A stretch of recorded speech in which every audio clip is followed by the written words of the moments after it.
Ladies and gentlemen, announcing the arrival of our guest of honor, Yang Berhormat Dato' Ignatius Dorel Liking, Minister of International Trade and Industry Malaysia, Member of Parliament for Penampang.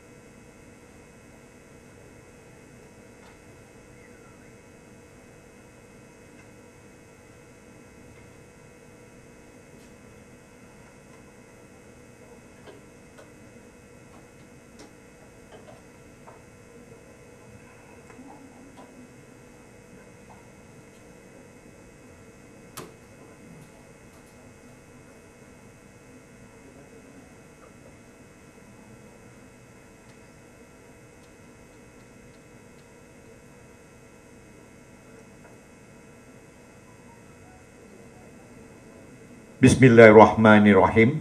Assalamualaikum warahmatullahi ta'ala wabarakatuh.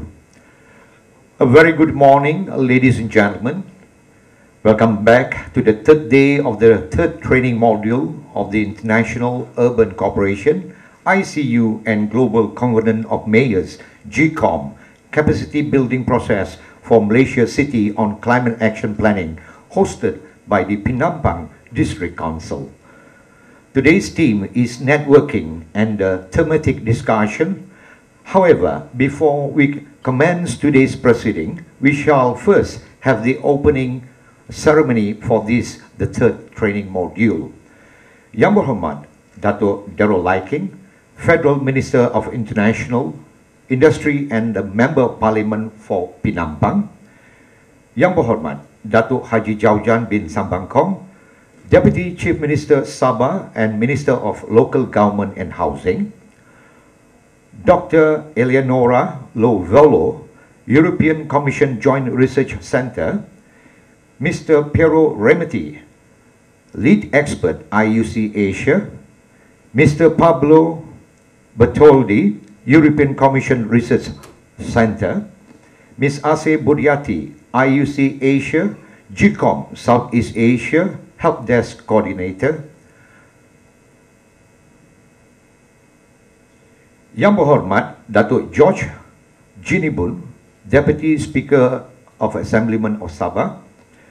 Datuk Haji Mahadi bin Cik Ngah, Deputy Mayor of Kuala Lumpur City Hall. Datuk Nordin Siman, Mayor of Kota Kinabalu City Hall. Encik Muhammad Syahrul Hafiz bin Abdul Rahim, Deputy Mayor of Hang Tuah Municipal Council. Representative of YB Jenny Lasimbang, PPM Mr. Cyril Gerard Liu. Yang berbahagia Encik Henry Idol, Penampang District Council Chairman. Yang berbahagia Councillor Freddy Ecol, Organising Chairman of Penampang GCoM. Encik Muhammad Ali bin Tukiman, Muar Municipal Council. Encik Zulkarnain Hassan, CEO of Kampung Baru Kuala Lumpur Development Corporation. Mr. Tang Yang Meng, Executive Officer of Penampang Council. Mr. Zanal bin Abdul Hamid, Director of Town Planning Department Ipoh Council, City Council. Mr. Ignatius Matayun, Deputy Chairman of Majlis Daerah Penampang. Datuk-datuk, datin-datin, tuan-tuan dan puan-puan yang kami hormati sekalian. We request everyone to please stand up for the national anthem, Negaraku, followed by Sabah State Anthem, Sabah Tanah Airku, and the European Commission Anthem. Ladies and gentlemen.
Thank you, ladies and gentlemen. You may be seated.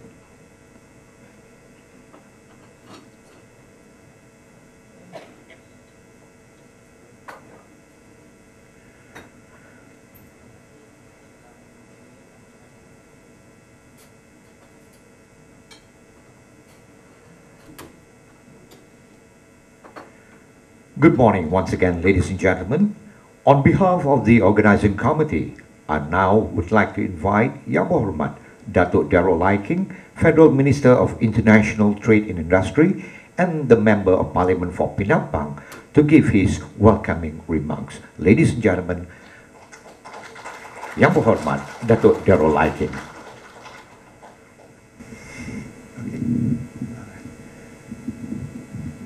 Okay. Kopi Vasian, Konsikan dan Dongo Subab. Good morning and greetings to all. First and foremost to Yang Berhormat Datuk Haji Jaujan bin Sambukong, the Deputy Chief Minister of Sabah and Minister of Local Government and Housing. Mr. Henry Idol, our District Officer, who also represents along with Mr. Tang, the District Council of Pinampang. Of course, the Mayor of Kota Kinabalu, Datuk Haji Nordin Siman, and Datuk George Kinibun, YB Datuk George Kinibun, and all the distinguished guests, Moso, Mr. Piero Remiti, Dr. Eleanor, and Datuk Mahadi of DBKL, and of course, Encik Sharul Hafiz on the table, and all the guests and also participants of the Global Covenants of Mayors for Climate and Energy. I was just told by our Deputy Chief Minister that this is in collaboration with, of course, the European Union as well as DBKK in Penampang. So thank you very much for also giving us the opportunity in Penampang as well as Kota Kinabalu, Dr. Eleanor, and of course Mr. Pero Remiti, and the rest of the committees that form and work and organize this event together. At the same time, just to bring to your attention, there are 3 parts of Sabah, actually 4 parts. This is the West Coast, and then we have the interior of Sabah, and I think you should look into them as well, besides the East Coast of Sabah, where our Deputy Chief Minister and our Chief Minister is from. They are fast growing in that part of Sabah as well.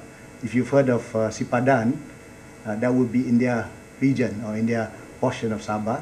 And of course, the managing of local authority is your expertise, more so with global climate change initiatives. On the interior of Sabah as well as the upper part of Sabah, which is Kudat, those are the kind of places that Sabah has. And in my little short journey I came across Africa, which when you look at Africa, it's a whole entire continent of 52 countries. So what I'm trying to say is Sabah is similar like that. We're much bigger in combination to Peninsula Malaysia when Sabah and Sarawak combines. And it's almost like a continent, but we're known as an island. So as an island, we have several parts, and each part has different climate initiatives. Our Deputy Chief Minister just informed me that his ministry, as well as the state government, is working on ensuring that every local authority is going green, and this is the way forward. And when I look at all the initiatives, not only here but in Peninsula Malaysia, I think we're doing okay, but we may need to up our game a little bit, because countries like neighboring countries like Indonesia is acting on their climate mitigation today, as well as Philippines. China, surprisingly, Beijing itself is almost smoke-free, if you notice, if you've been there recently. So those are examples that we should be emulating, and more so here. So I'm supposed to read this whole speech, but I think I'll divert, because there are many more things that you want to talk about, I'm sure. But yeah, I forgot to mention Professor Dr. Ho Chin Siong of University Technology Malaysia, Low Carbon Asia Research Center, and all the mayors, council, presidents, and distinguished guests. There is this saying from a quotation that I will mention here from John F. Kennedy, who said, "In the final analysis, our most basic common is that we are all inhabitants. We all inhabit, this small planet. We all breathe the same air. We all cherish our children's future, and we are all mortals." That definitely is surreal to us. Ladies and gentlemen, we are a species on this planet, and we're not really good at it, because we tend to pollute, we tend to ignore our basic duties. In the past, we were probably like that as well, and I admit, even in the past, I may not have been too familiar or did not embrace the environmental issue as well as climate issues that we have. But as we grow, and as we meet a lot of people, and as we experience what we experience, like in Penampang. Penampang has is faced with continuous flash floods and even major floods. Just recently, for me, in my little experience also as a homeowner, my house has been flooded more than probably 5 to 6 times. and I'm sure some people are worse. There are people I know with a little bit of rain, with a little bit of rise on the water level, their houses are almost damaged and their goods are gone. Some people have even gone as far as to say that it's better living in a condominium or apartment than living in a landed property. That's not so good for us, because we're so used to landed property. And this is one of the many things that we face, besides damages to your personal goods, besides the inconvenience, and besides as well the non-productivity when floods happen. So as we move on, as we grow, as our city and our district grows, I think as human beings, we need to come to a part or portion in our lives where we just have to say, let's do this right, let's manage it right. If not now, later on, for those who will inherit our future, because flood happens everywhere, even in Europe. The United Kingdom has floods. I think Paris had their floods, very bad flood recently, and as well as several other European Union nations. The Netherlands have some. I was fortunate to have gone there, and I noticed that they have some mitigation plans that works very well for their sinking country. It's actually sinking. So, but yet they are doing very well. Indonesia, I was also told that because of many things that they were doing in Indonesia, like the borrowing into the ground for water, has caused flood to them, as well as planes, where their general planes were sinking as well. So in Sabah, in Kota Kinabalu, it's all about managing, and with this initiative that you have, I believe that we will be able to I hope, it's always I believe and we will, but again I hope that somehow local authorities, people who are experts in this field, can learn from all countries who have managed to manage their district, manage their local authorities and cities. DBKL also face flood, Dato? No matter how much they do. I have been the biggest critic of floods, because when you face flood, then all the cleanup is the major problem there, besides the damage and losses. So I don't know whether or not we will be able to achieve this. Look at, like I mentioned, DBKL, no matter how much they've spent, yet flood still happens. So where is the inertia? Where is the beginning? That's what we need to tackle. I believe in my constituency, like most of them probably share, and I hope they share the same views, it starts from us not clearing up our own mess, meaning our drains, our river. Our river has gone smaller. Some have gone bigger, but most have gone smaller in the villages. At least I know mine. When I was young, I used to swim in those rivers. Now you don't even want to step into the river because it's gone smaller and things there are pretty scary. So you don't want to go there anymore. So we need to come up with solution for in fact, not permanent, because it's not easy to find a permanent solution, but mitigative solution, and ultimately it's money. So when I mentioned to Dr. Eleanor just now that I was fortunate as well to have a conversation with the ambassador, Dr. Maria, and European ambassador to Malaysia. She mentioned that they are doing a huge rehabilitation project in Kinabalu. So maybe our friends in the European Union, with all the global initiative as well as global responsibility that you intend to impart to us, you can look into helping our rehabilitation of rivers. And that's one of the things I can think of, at least. But these guys here know much better than me, because they're on ground every other day. They are always with people. The authorities like the mayors, the deputy mayors, the councillors, as well as the local leaders would always know what is the issue in their respective district or respective villages.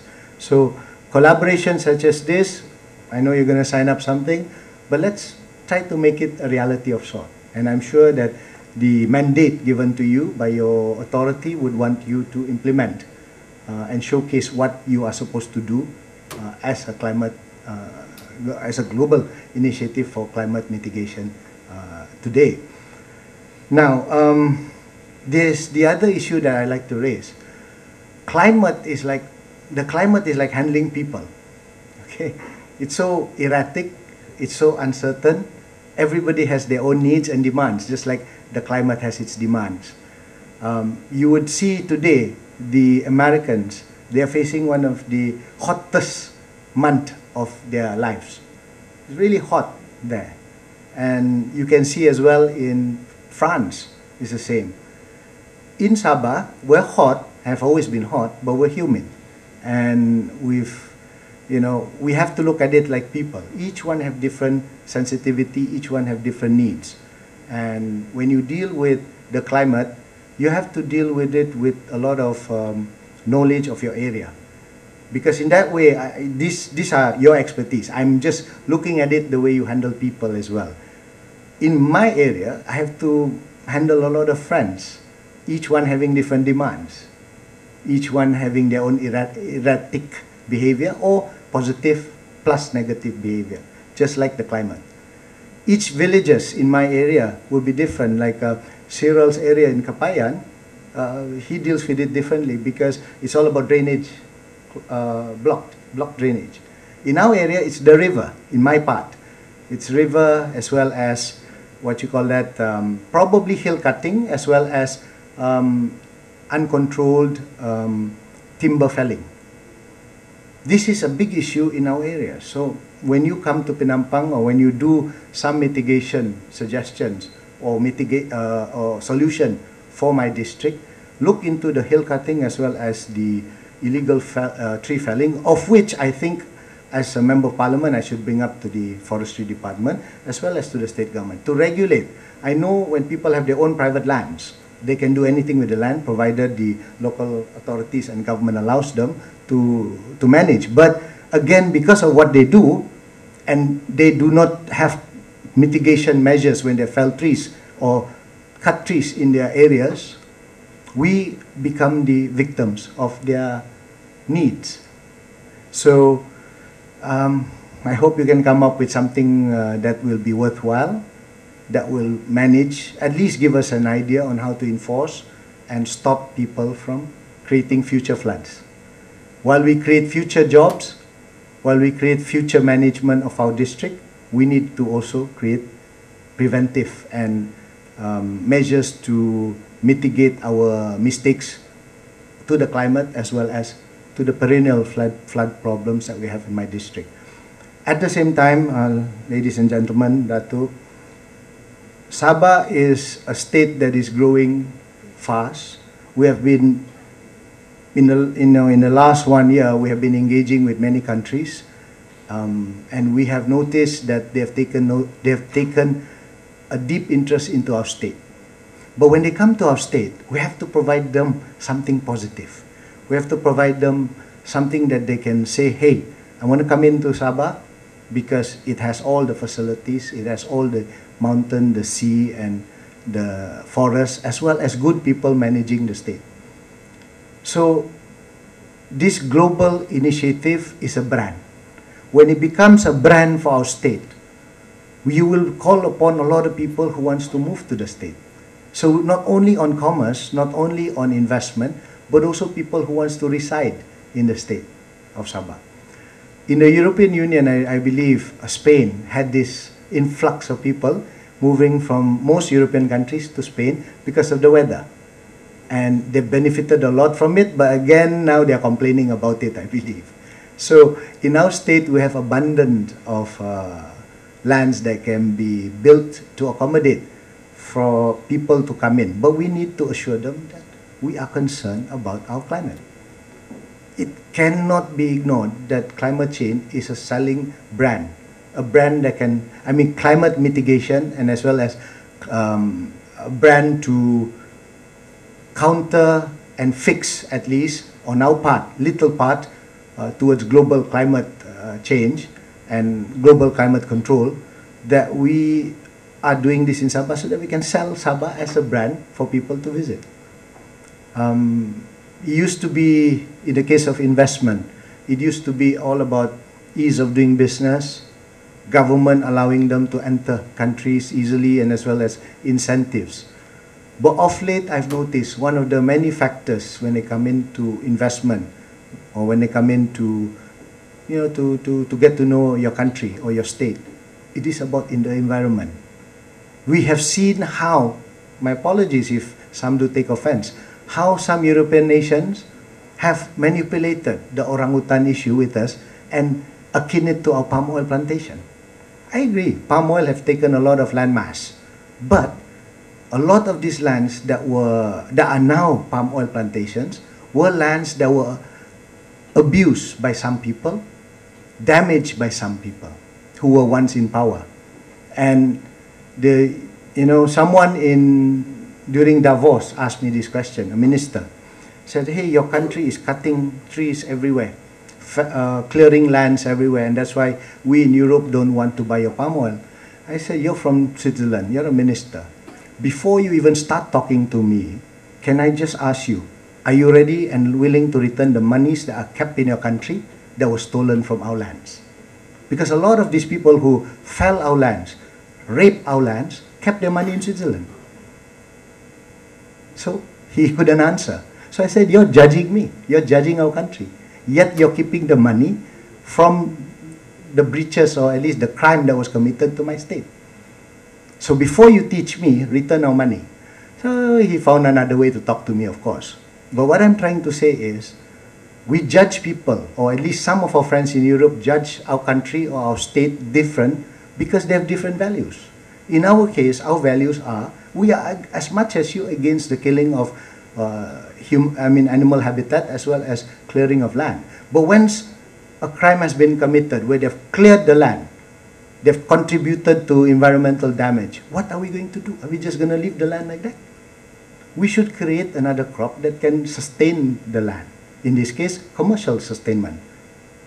There are other proposals as well to now create plantations where it is wholly sustainable, but some countries cannot accept. And I can mention here, among others, the government of ASEAN, from Thailand to Korea, as well as, I believe, in the near future, Philippines and Indonesia are talking about hemp plantation. It's sustainable, but the world will judge us from a different height. They'll say hemp is wrong because it's this, it's that. But it's sustainable, and it creates industry. It creates work. It creates new cash crops. The industrial hemp in Australia, Southern Australia, is doing very well. In China, just to share with you, since you all are talking about environment, this is the most friendliest plant I can think of, at least I've read of. Of course, there are many people who may be against it, but it is the future. China, President Hu Jintao introduced hemp industry into China. And today, they have plantations by the hundreds of thousands. And they are supplying fabrics, fiber, as well as food supplement to the military because of that. And it is sustainable. 1 acre of hemp plantation equals 4 acres of pulp and paper mill. So some people will say it's wrong to talk about that, but it is being done around our region.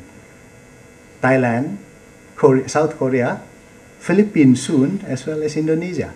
So what are we going to do? Some of these plants may be able to help as well, our riverbanks possibly. But the problem is we have to control it. People will abuse it. So this is just to share my thoughts. When people do hemp, it must be industrial based, not done on personal usage base. So these are the kind of things I think you all should look into, as well as how we can start. I don't know, only Henry, the DO, and Tang can tell me, how do we separate our garbage? Have we been able to separate our garbage? I know DBKL has done well, very well. But while we separate our garbage, the people sending garbage to our country is a lot as well. That's the other problem. So, yeah, we are all good. We separate our garbage, but people do send. President Duterte mentioned in the Brunei, Indonesia, Malaysia, Philippines caucus, and he said, in my country, he said, they send all these containers of garbages, waste and garbage, on the pretext of paper, on the pretext of plastics for reusable intentions. But they're all rubbish, he said.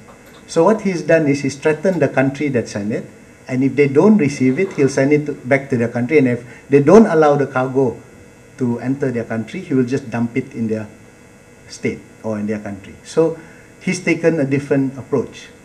While we can probably find solution on waste management as well as garbages that comes in, I think in our own district, Henry, Tang, you all have to start really working on separating the garbage, so that at least we know that we can manage our garbage.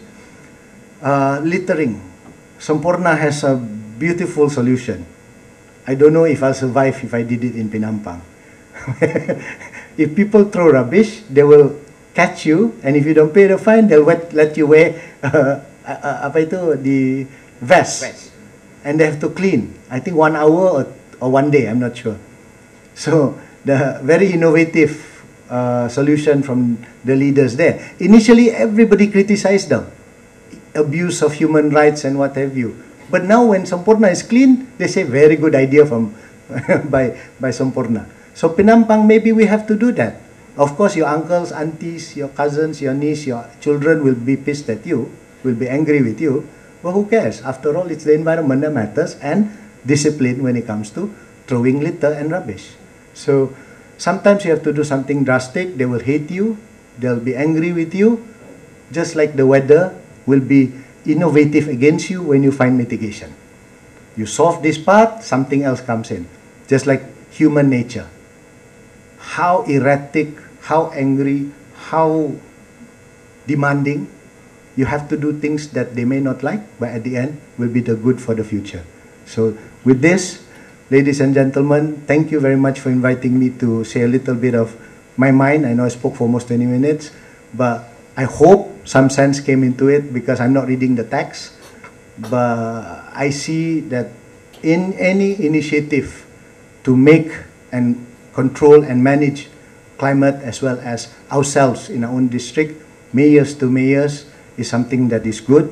And on behalf of Parti Warisan Sabah as a Deputy President and my Vice President and our Chief Minister, we welcome that initiative that you bring into our state. And on behalf of the state government, I'm very certain the Chief Minister and the Deputy Chief Minister, as well as myself from the Federal Cabinet, wants more of this to happen in all our country, Malaysia. Thank you. Kota Hodan, Konsikan.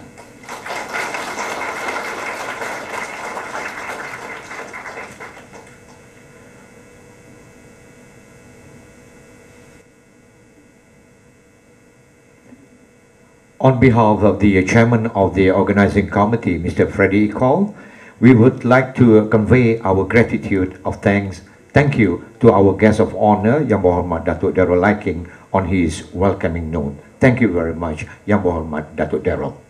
Ladies and gentlemen, the next event this morning is a very important and meaningful one, as it will result in another 4 more Malaysia city, namely Dewan Bandaraya Kota Kinabalu, Perbandaran Pembangunan Kampung Baru, Majlis Daerah Penampang, Majlis Bandaraya Muar Johor, joining and becoming members of the Global Covenant of Mayor, GCoM.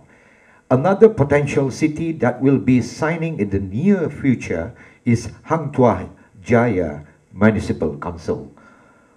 Over the past 2 days, a lot has been discussed about the effect of climate change on our city. By becoming members of GCoM, these cities are going to greatly benefit going forward. We would like to invite the designated signatories from the 4 cities to come on stage for the signing ceremony. And they are Yang Berbahagia Encik Henry Idol, Chairman of the Penampang District Council, Yang Berbahagia Datuk Haji Nordin Siman, Mayor of Dewan Bandaraya Kota Kinabalu,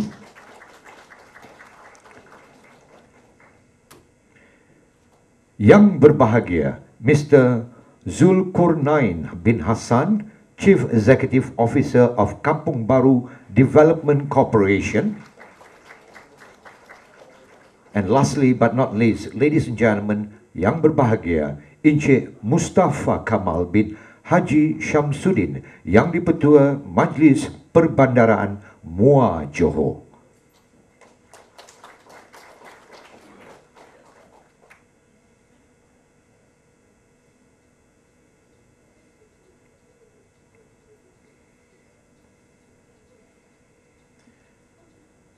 And with great honor, ladies and gentlemen, we are also pleased to invite our honorable guest, Yang Berhormat Datuk Darrell Liking, to be on stage.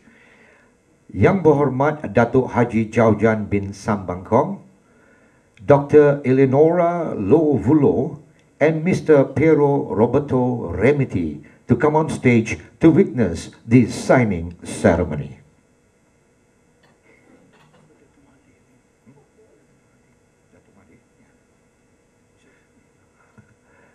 And also Yang Berbahagia Datuk Mahathir.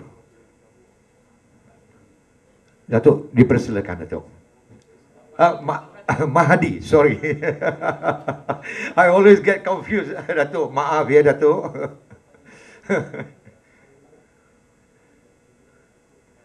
Okay, signatories, please have a seat. And you may proceed with the signing ceremony.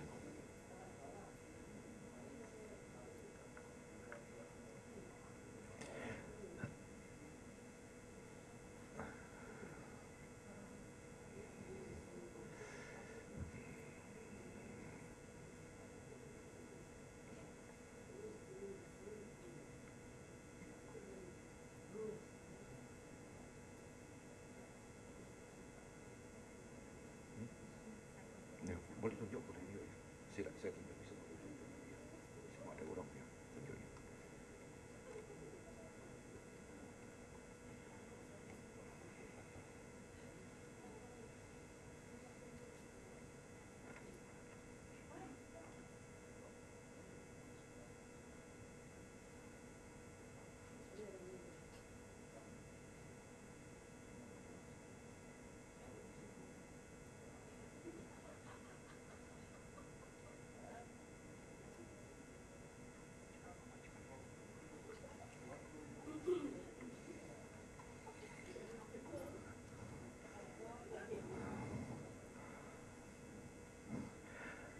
That concludes our signing ceremony, and we would like to take this opportunity to congratulate to all the city's mayors on behalf of the state government of Sabah.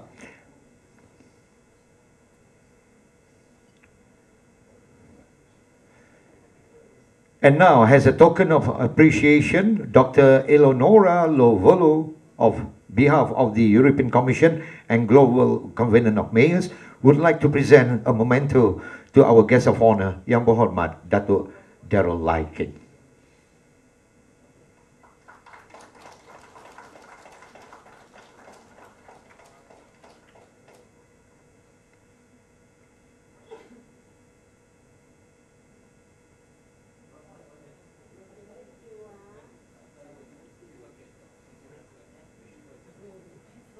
Okay, ladies and gentlemen, now we are going to have our official photograph session.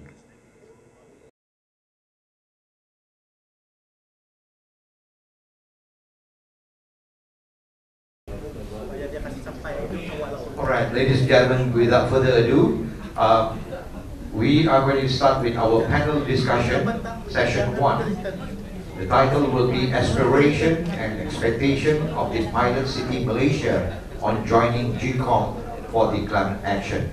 For this, I would like to invite our moderator, Dr. Eleonora Lovulo, European Commission Joint Research Center, and also Professor Dr. Ho Chin Siong, University Technology Malaysia. Ladies and gentlemen. Can we have the microphone, please? Okay, I think we are going for this panel discussion number 1, and of course we are a bit behind time now, 11:30. The title of today's panel discussion is Aspirations and Expectation of Pilot Cities Malaysia on joining GCoM for climate change. So I think we have a lot about GCoM, and today of course with us important VIP from GCoM, people like my co-moderator, Eleonora is here with us, Pero is also with us. So it's really good opportunities for us to really know more about how GCoM can contribute towards these pilot cities, and what's the aspiration and expectation from these pilot cities. So at the moment we have 5 pilot cities, and of course there are coming to be about 20 members of GCoM. We are going to have a kind of panel discussion, okay, and maybe since now it's 11:30, we have to finish by 1, and we have 5 panelists. Without much ado, probably like to invite our panelists to the front so that we can start our kind of discussion. And first, I would like to invite our Dato' Haji Nordin Siman, Mayor of Kota Kinabalu City. I think will be represented by, is it Stanley? Okay, Stanley, yeah. Stanley is the Director of Town Planners. Can you just come in front here? He graduated from the UTM and one of the prominent town planner for KK, and he has been serving here more than 10 years. I understand that he has done a lot of good work for Kota Kinabalu, and recently they have a very big project to make Kota Kinabalu as a green city, working with, they call Bing Ega. This is another big project where ADB sponsor it, and our Stanley is a key person to make or transform KK into a green city. So we will hear from him later. I would like to call in the second speaker or panelist. That is Mijenko Seda from Croatia. It's a regional energy agency, a real expert on climate change. I know he's a bee hobby person also, very nice man. And I've been to Croatia. It's beautiful. Zagreb is a beautiful city, a very green city, and I'm sure that he got a lot of things to share with us. The third person, maybe you'd like to introduce John. The third is John Gastafanales. Sorry for the pronunciation. Head of Energy Efficiency Section, City of Donostia, San Sebastian, Spain. The next one is Boyd German, lead Resident Environmental ARDI, and I think he's still with the minister. He's still the minister. He'll be back with us. Do you want to have anyone to please, Alex? Or? No, it's okay. I'll wait for him. We wait for him. Okay, I think he'll come back. Okay. Maybe the next one. Mr. Kan Yao Chong, journalist, Daily Express Sabah.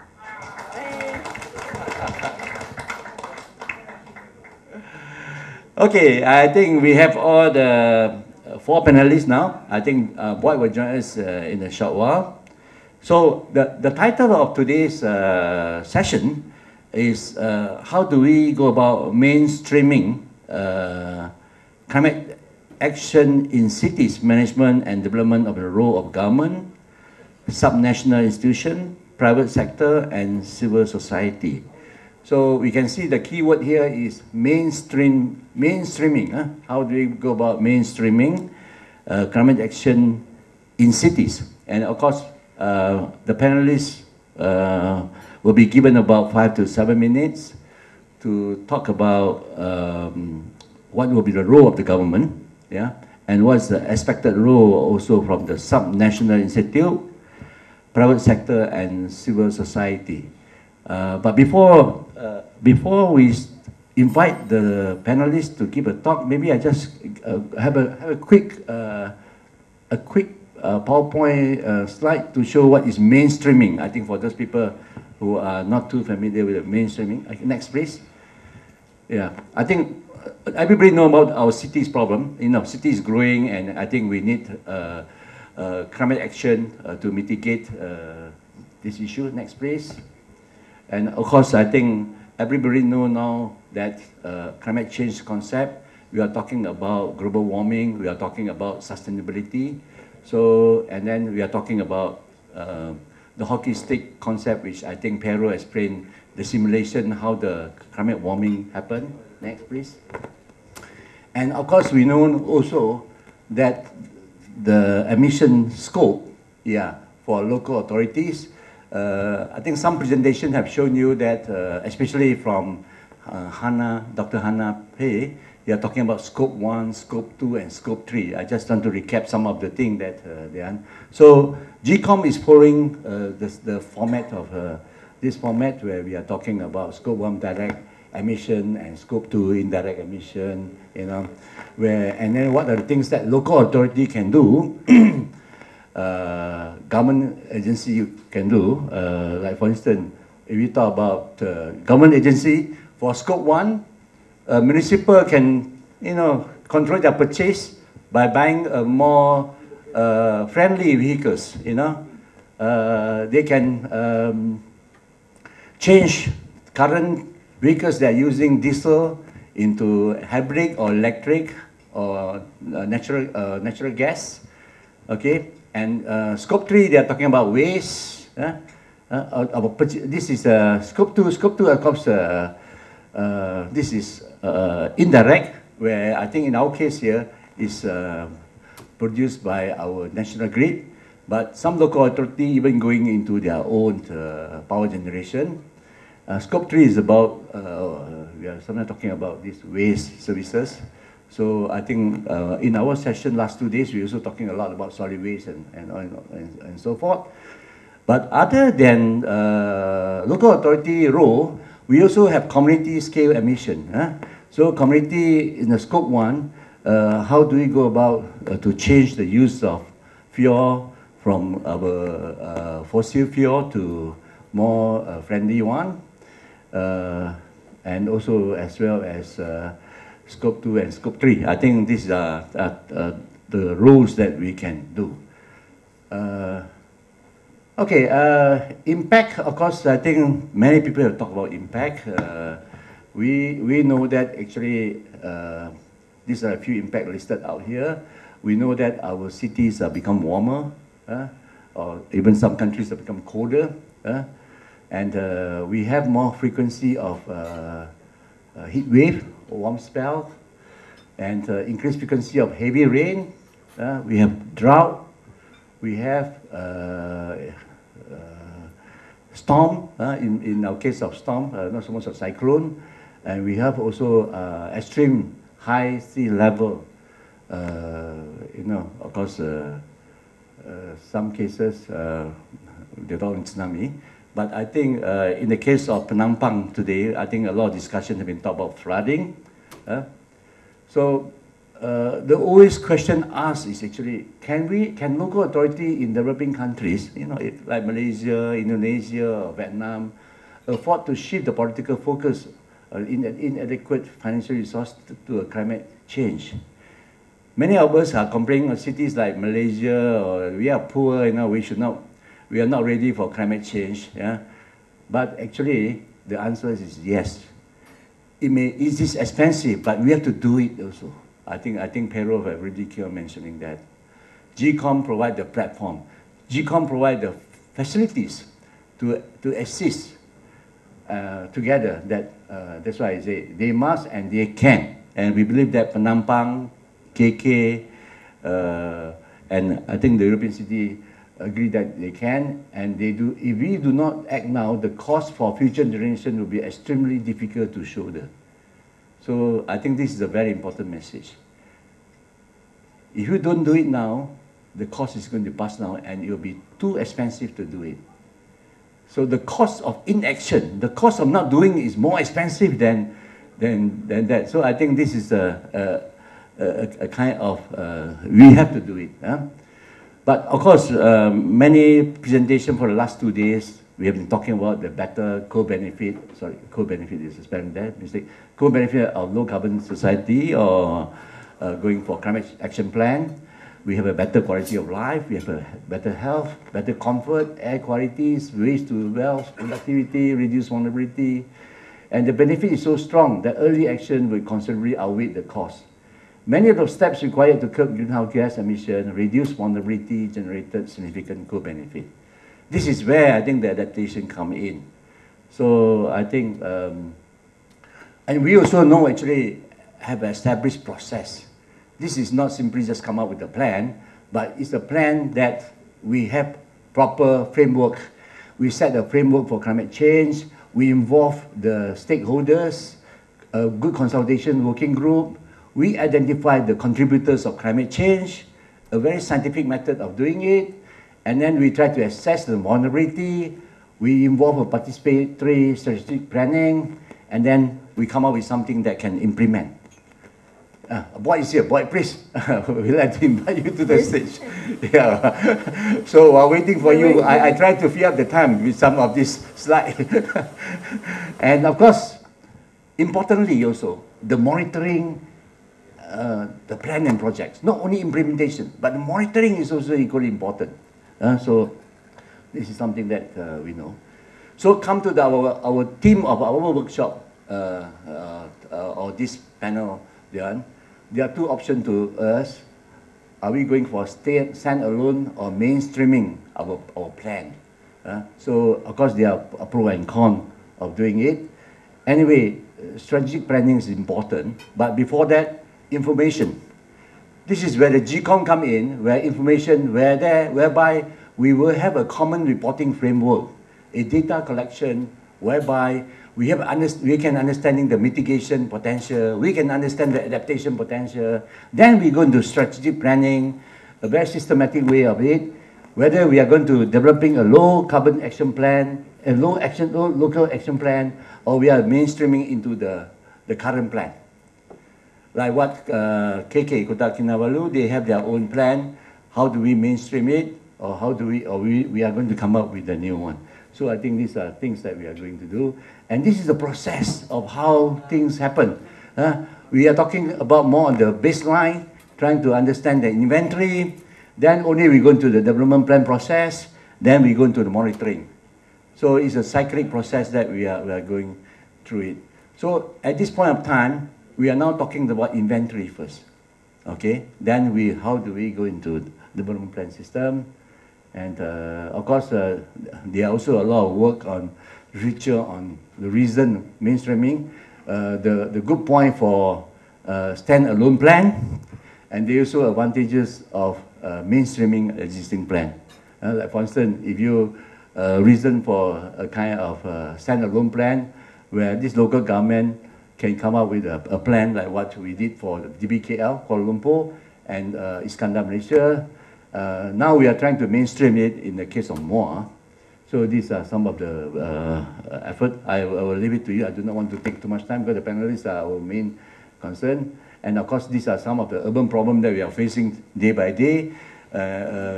Climate change is a way of solution to this, but we are looking into, actually these are the problems that we are going to solve.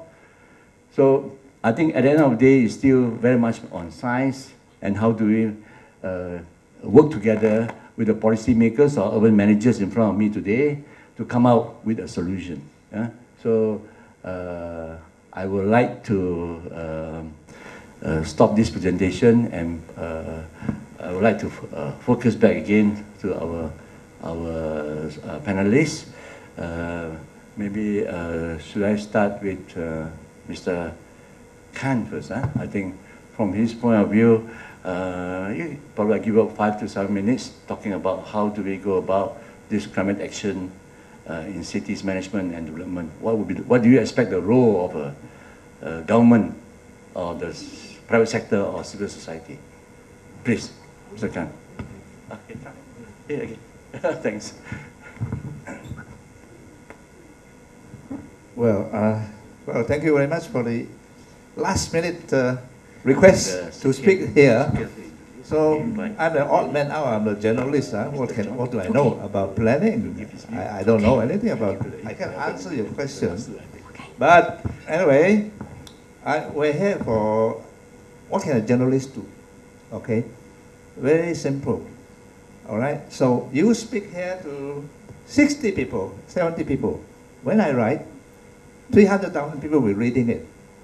So I do my best to magnify the audience for you. And the message that must go out is very important that climate change has degenerated into what you call a climate emergency. Now, if you have an emergency, you must act fast. You cannot wait, all right? So that is the driving point that I, from now on, will do my best to tell everybody, hey, this is emergency, you must do something fast, okay? So this is serious business, all right? So I'm a journalist, but I also have experience in running a management corporation. And after 2 years of doing it, you know what they tell me? You have turned an ugly duckling into a swan. Now, all right, how did I do it? Basically do one thing. You just do your responsibility. You're given a duty to do, you do it. Just do it. Okay? So what are we here for? I do not know whether you have captured Professor Ho's constant statement that we're here basically to do a comprehensive action plan. The word is comprehensive. You used to have development plan. That is a problem. Okay, we need housing. Where do we go? Paddy field. All right, you drain the paddy field, you put housing there, you put shop lots there. What happened? If in Pinabalu, you lose the swamp. You're supposed to capture the water for you, the pond. And probably that's one reason, right? Why you have such a serious flooding. You have no pond anymore to retain the water for you. Okay, so comprehensive action plan will factor into in the environment and the climate change into your development plan. All right. So what is the idea of doing that, the comprehensive plan? So that you don't have to do firefighting. Professor Ho mentioned that. Firefighting. You solve one problem, you create 10 more problems. All right? So this is what happened. All right. Energy. Fossil fuel is the most convenient form of energy of material to solve our energy need. What happened? All right? This carbon is driving the climate crazy and is terrorizing the world with extreme weather. All right? So, so we have to make sure now everybody do a comprehensive plan so that the environment, climate change will be factored in, so that whatever you do, all right, we have to make sure that we don't disturb the climate. So, so this is exactly what's happening. Fossil fuel, all right, to meet the energy need, driving the climate crazy, all right. So, but nobody is taking responsibility. Nobody is taking responsibility to solve the problem of climate change. Why? All right. So recently I got a WhatsApp from a friend, and it's about this Australian lady talking. And she said, I'm 70 years old.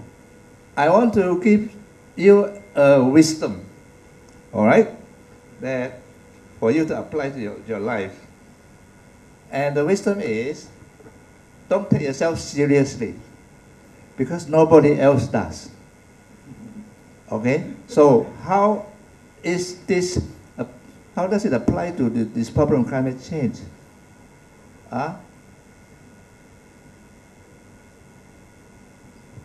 Now you have climate change now. I tell you, nobody is taking the matter seriously. All right? So this explains what you call the problem of the tragedy of the commons. Everybody exploit the benefits of the climate. All right? But nobody wants to take responsibility to do something about climate change or this extreme weather. All right? So, you're lucky here. You're lucky here. Suddenly, I met a group of people who was who are doing something very serious, fast and serious about this problem. Nobody else is doing, and GCoM is here, and I feel very good about GCoM because suddenly, for a long time, I said there's no hope about climate change, and GCoM is here. We have a group of people who are here to take the matter seriously, and let's what you call take GCoM seriously, because I think that is the only answer now, because everybody has failed, right? The government has failed, right? The market has failed. Who is going to try to do something to reverse the situation? I think the answer is GCoM. So I'm very thankful to GCoM, EU, the people in EU. Right? They are taking the lead, and we must support them. And I will do whatever I can as a journalist to highlight what they're doing. Now I have a better chance because our Daily Express has just gone online. Everything I write goes around the world now. All right? It's not just 300,000. It probably can be millions, okay, reading it. Okay, thank you very much. That's all I want to say. Thank you. Thank you very much. And thank you for remember us that we are all responsible and we need to work together. So thank you again. And the next speaker is John from Europe, from Spain. He has a long experience in the urban governance, and now he will tell us, he report us his experience. Thank you, John. You're welcome. Can you hear me? Yeah. Okay. Good morning, everyone. I cannot tell you too much about how you have to do it, because it must be a different kind of hierarchy, administration here in Malaysia compared to mine. But I can tell you what we did. In fact, what mainly I have to say, because in 1998 I was the person in charge of implementing Local Agenda 21. For us, that's been the key point. The starting point was the Local Agenda 21. Okay, how to mainstream something which is related to all, well, to all the departments of the municipality, and the departments are working by themselves in their special universe. Urban planners are with urban planning, maintenance is just with maintenance, and so on. Okay, so what I did is, first, we started the diagnosis of the situation to know where we were. And also, we started having interviews with each of the technical people from the different departments. That took us 1 year long. What I did is I only send emails asking for authorization to the directors of the departments, but I phoned the people one by one. It is important to feel them that they are part of the planning, that they are special people, that they have the power of changing things within their small capacities. So, interviews with each one of them to explain what was going on, what the mayor had signed, what they had to do, and how it was going to be the planning, how we were going to reach those targets. Explaining that they they were going to be a lot of working meetings, lots of them. But the most important thing was to make them know that they were doing a lot of things that they didn't know that they were sustainable. They didn't know, they didn't realize that they were doing sustainable things in their usual way of working. So you have to point that out. You have to valorize what they are doing well, and then tell them what they can do to do it better. That was done in the meetings.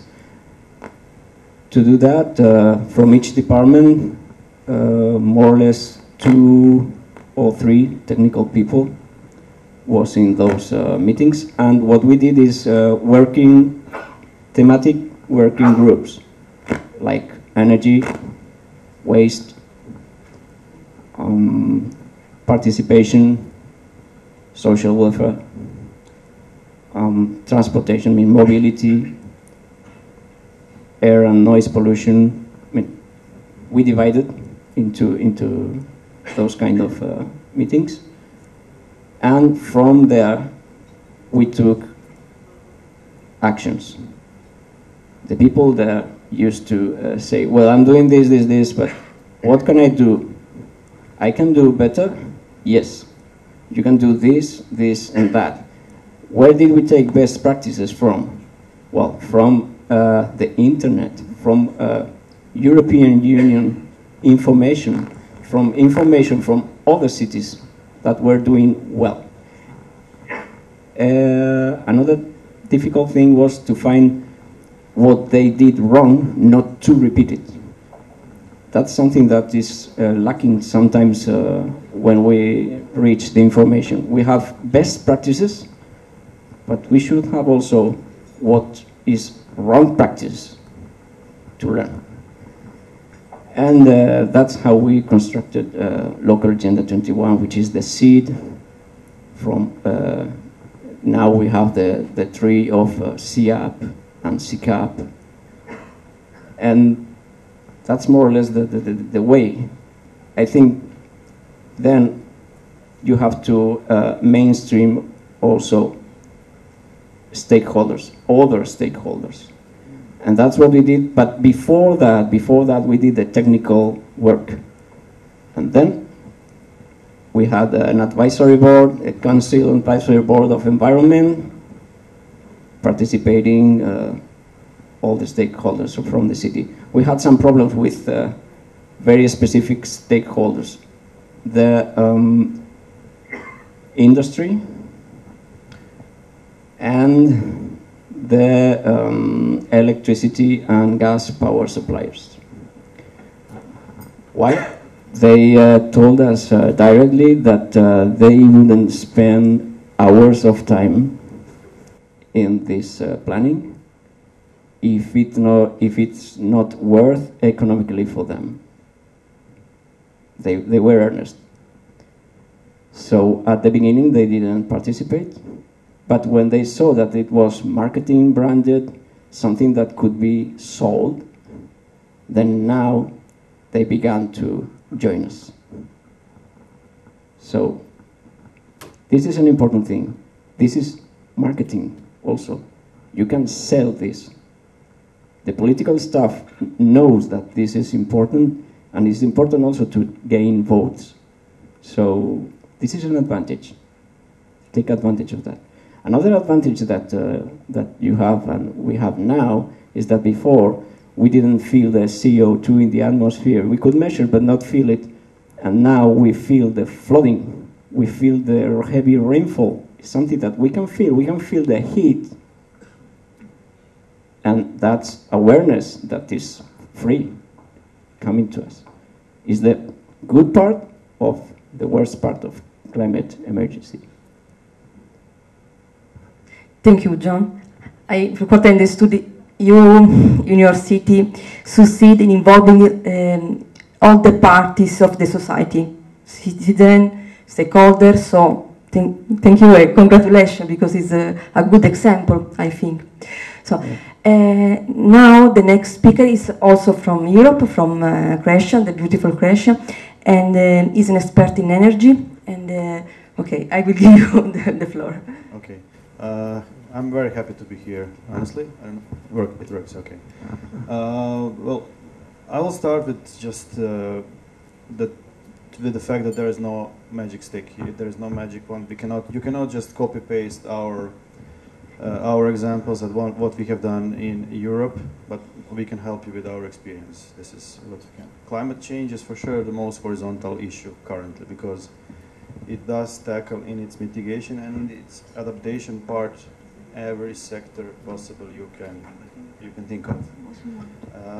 And the most important thing is that it affects our everyday life.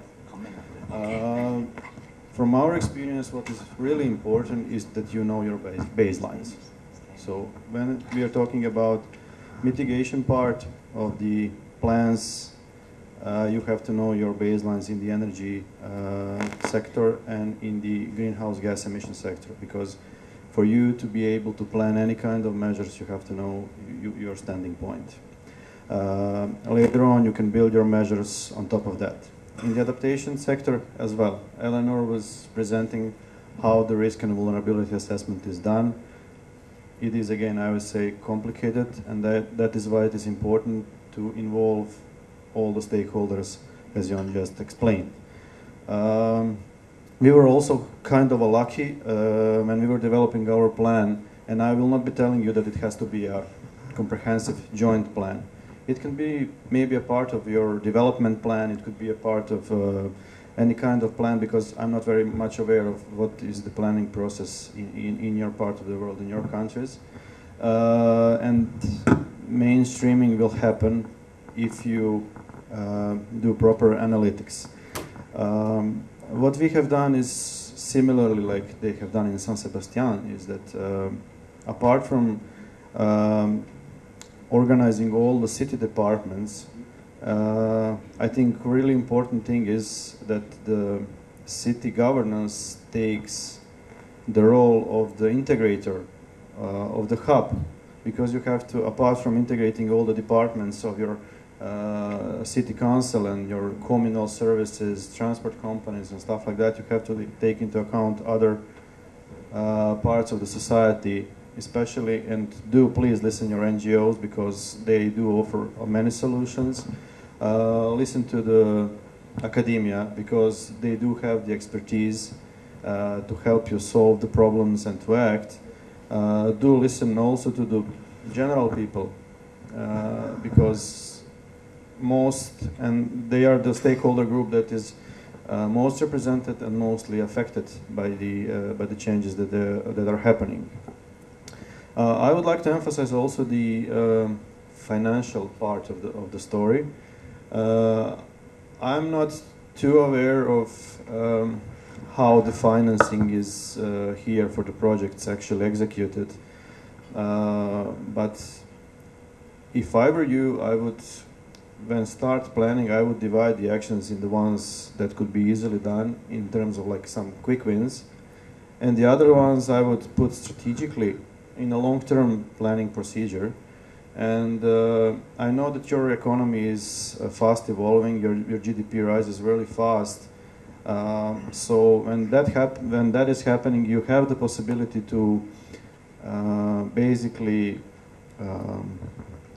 put a part of that growth into actions that are to be done towards mitigation and adaptation. So it can even increase your GDP growth, because if you are developing special kind of industry, special kind of startups and stuff like that, investing more in them, and they're working on the climate change mitigation and adaptation issues, that also helps to the economy. So it's basically a loop in the loop. So that is something that should be explored. But back to the planning. So I said that the baselines are important. So plus the baselines, you have to clearly assign responsibility for each task in terms of who is the carrier of the measure of or the activity, who is the coordinator for that, because in our part of the world things tend to, spread and kind of disseminate to different important people, which is not good actually. If you don't have somebody who is actually in charge for the measure, it ain't gonna happen, or it ain't gonna happen in the scope you wanted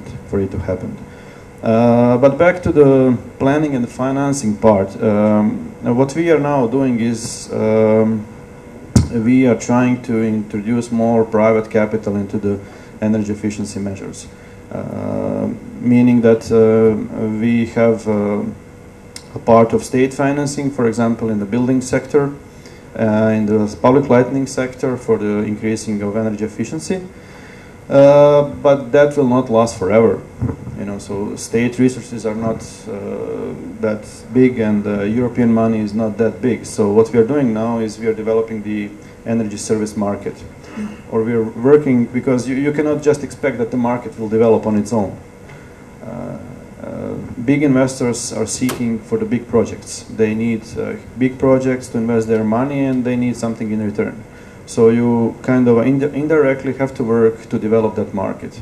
We are currently, for example, working on the big street lighting projects and energy efficiency in buildings projects, in PV, so photovoltaics projects, and I can tell you that 2 years' work has now started to work for us. So because we managed to aggregate projects worth hundreds of millions of euros, and now the big investors like pension funds and big banks, insurance companies are knocking on our doors.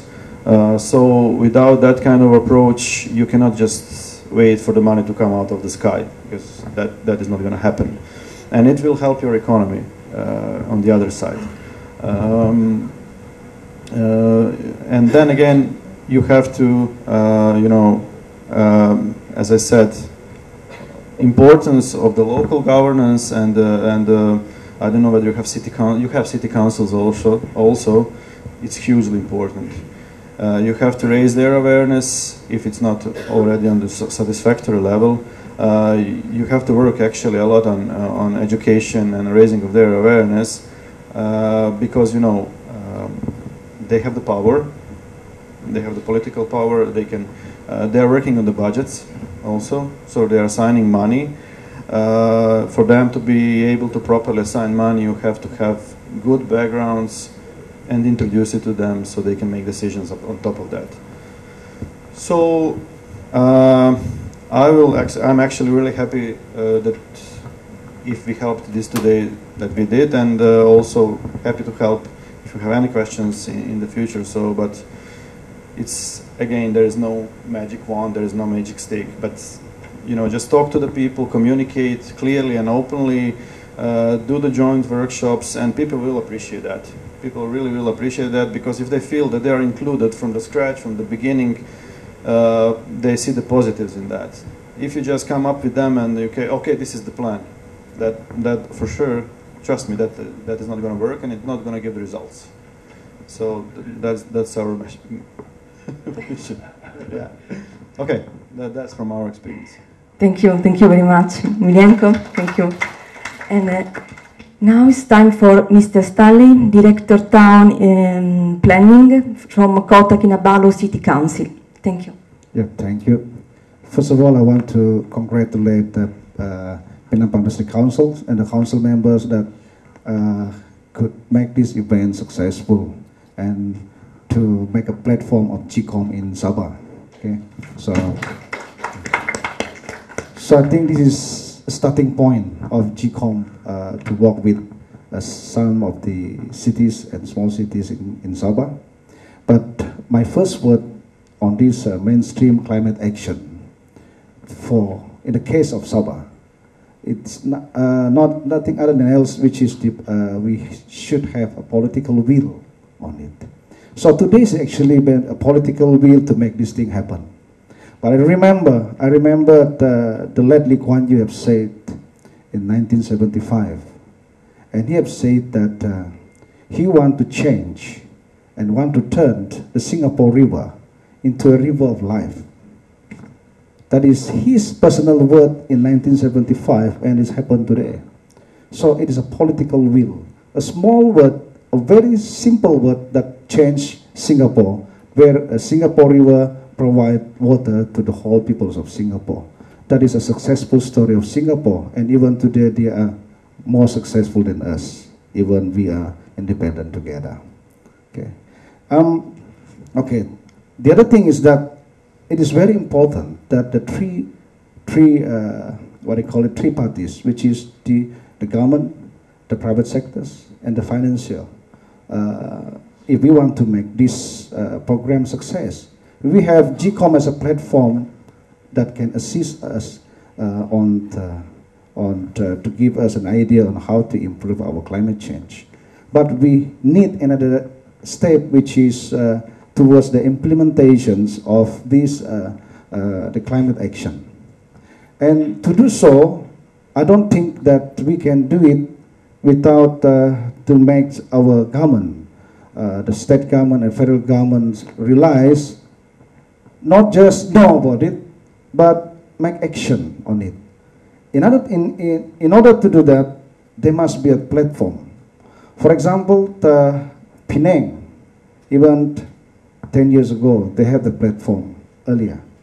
So that's why they are very successful on to what is green initiative.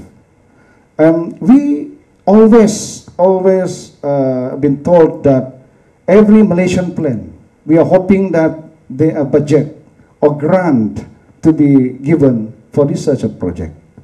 But don't dream of it, because you may feel disappointed that when the grant is not there.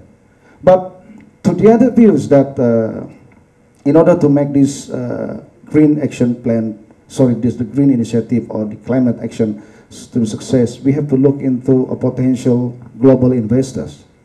For example, the green initiative, the green blend, they call it the green funds that is being provided by the World Bank, the ADB, and maybe GCoM themselves.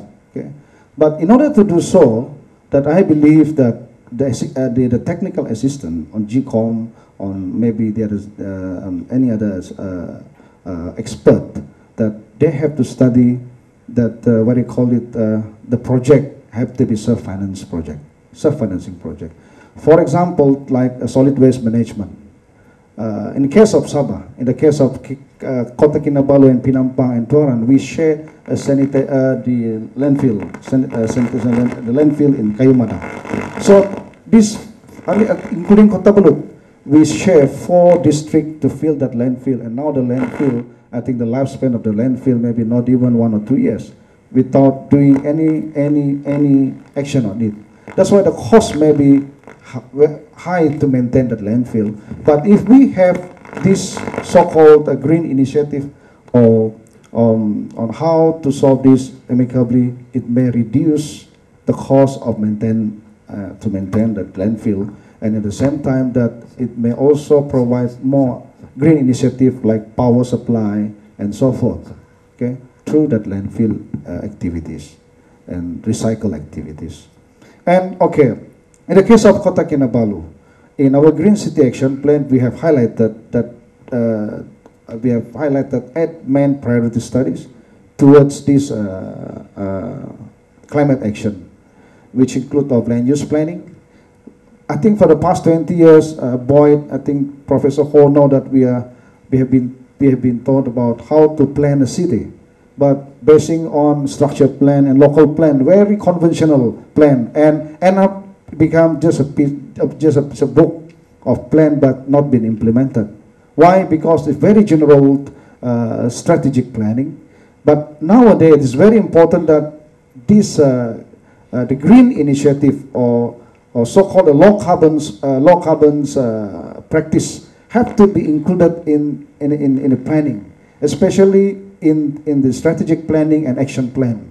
When we have this plan in order, then we can tell the government on how to act on it so that it can be implemented accordingly. And now, I mean, even today, whatever document that we have, it has been split up. That's why sometimes we have a document of Green City Action Plan, but the question here is that whether it is the what they call it, statutory document or not, that is compulsory for the government to implement it. Okay, So there's issues that we have to highlight to the government that have to be included in our law actually, but not we not even just overlook on this matter. And our law up to today, I believe it's not been updated according to what we should have today in which concern on climate change. Okay? And what else? Okay, and every single sectors that we have highlighted, we need a green and smart solution versus conventional solutions. For example, like water supply. If you know that it's not, I believe if there's our directors of water department have mentioned that the NRW for Sabah for our West region, which is about 50% of NRW. Imagine that Moyok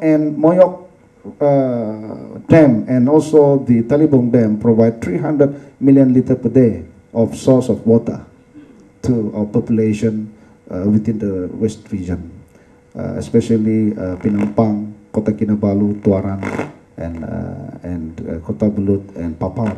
Okay, we have 300 million liters per day of source of water by these two water treatment plant. Okay, but 50% just leak like that, and left of 50% been used. So I think this is very crucial. It's need a smart and a green solution on it. In order to do that, I think there must be a solid study to look into how to make these issues to be solved. Okay, whatever much water that we can provide, but if these leakages we didn't solve it, we never solve the problem. So it should solve the problem from the source. Okay, and yeah, we have issues on illegal tapping of water, tapping electricity. All this have to be solved. It need to be solved amicably through this solution. So it is very important. This is our very study. Very crucial issues that happen in Sabah. Okay, and also in Kota Kinabalu, transportation is the most sector that what they call it provide the most energy consumption and the greenhouse gas emission, which is about 50 to 60%, okay, of energy consumption. So then it's need a very sustainable and amicable solution to solve these transportation issues. Okay, the transportation issues here, we need what they call it integrated system. We have been talking about LRT, MRT, bus rapid transit. I think I have been DBKK in Kota Kinabalu City Hall for almost 20 years, but yet this thing still in the process of study. It need to what I call it. It is a total solution on it, but it should be started from first step. We have highlighted that we need BRT, but to have 2 billions of budget to implement this, but up to today there's none. Why? It is not easy to allocate such big amount of money for to implement such an activities. But we fail to look into what platform that and how the PPP or the private public partnership program could solve these issues. Okay, and up to today we not even see any concrete action, okay, by the relevant parties to make this thing happen. Yes, we have heard about it and in our Malaysian plan, but it never been implemented. That's why it is not just one hand. It is not the government by itself. Government can formulate the policies, but it needs the private sector to participate. But how to convince the private sector is also need a political will on it. So that is my very what do you call it? Yeah, my point of view. Yeah, and this before I end my opinion on this matter, I think we should consider on how this climate change could solve this cultural eradication, how this climate change can help to solve the economic downfall, okay, and also how this climate change can solve the social illness, and as well as the health deterioration. I think this is the most important thing that we have to look. The government and the private sectors should look into it. I think that's from me. Yeah, thank you. Thank you, thank you. We all know that the local authorities are facing big, complex problems, and thank you. So the last speaker is Boyd Joman, Lead Resilient Environment from Iskandar Regional Development Authority. So thank you. Thank you, Eleonora. And thank you, everyone. I don't know what to say now. You guys have said most of the things that I was going to say. So that's why I'm looking down, like, what to say. And then I realized, I couldn't show it today, but there's a little picture by my son, Archie. He's 6 years old. And I think most of you met him because he goes, "Hello, everyone!" And that's it. So it kind of wakes up everybody. But what he did was he drew, because he loves watches, so he drew a watch. And then he drew this, and he does all this like arrows above the numbers, different sizes, and they're 1 to 12, obviously. And then I realized that what he drew is what I did when I started Iskandar Malaysia's drawing called Green Focus Agenda. There are 12 actions in it. And I realized, oh, my son has done something like that. But what he did as well is, in the middle, he divided this circle into 4, and each picture, one is the train, and another one I think is a bicycle, and one is the sun, and then the other one is a picture of, it's called an elf, you know, the picture of like a person. And then when I look at that, I realize he's, in a sense, what I was thinking of, which is using transport and not really. The transport is a train, so public transport, put it that way. And then the sun, which is, you know, it could be solar, could be something else. And then people. And then I realized that I want to use that now to, I will show it one other time, to show you how I can manipulate this that he built. The other thing he did lately is he loves Lego, and he saw this picture in a magazine that I gave him, and he drew initially, and then he made a Lego of a solar-powered plane that lately went around the world. And I thought, wow, this is great. And I'm relearning through my son about the whole thing. But my point is this, that through the young people, they can have new ideas. And through them, we can, as Mijanko was saying, we need to involve the people in the process that we're trying to do. Especially like today, we have a great opportunity, and it's already here.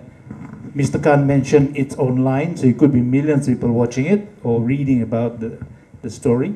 And the very people that came all the way across the world, 12, 14 hours flight, to be here, not in KL even, but to be here and try to help Sabah and Penampang in particular about how we can do this thing. I agree, we're getting ideas from them. We can't plagiarize or do the same thing in our situation. It has to be adapted to how we do things.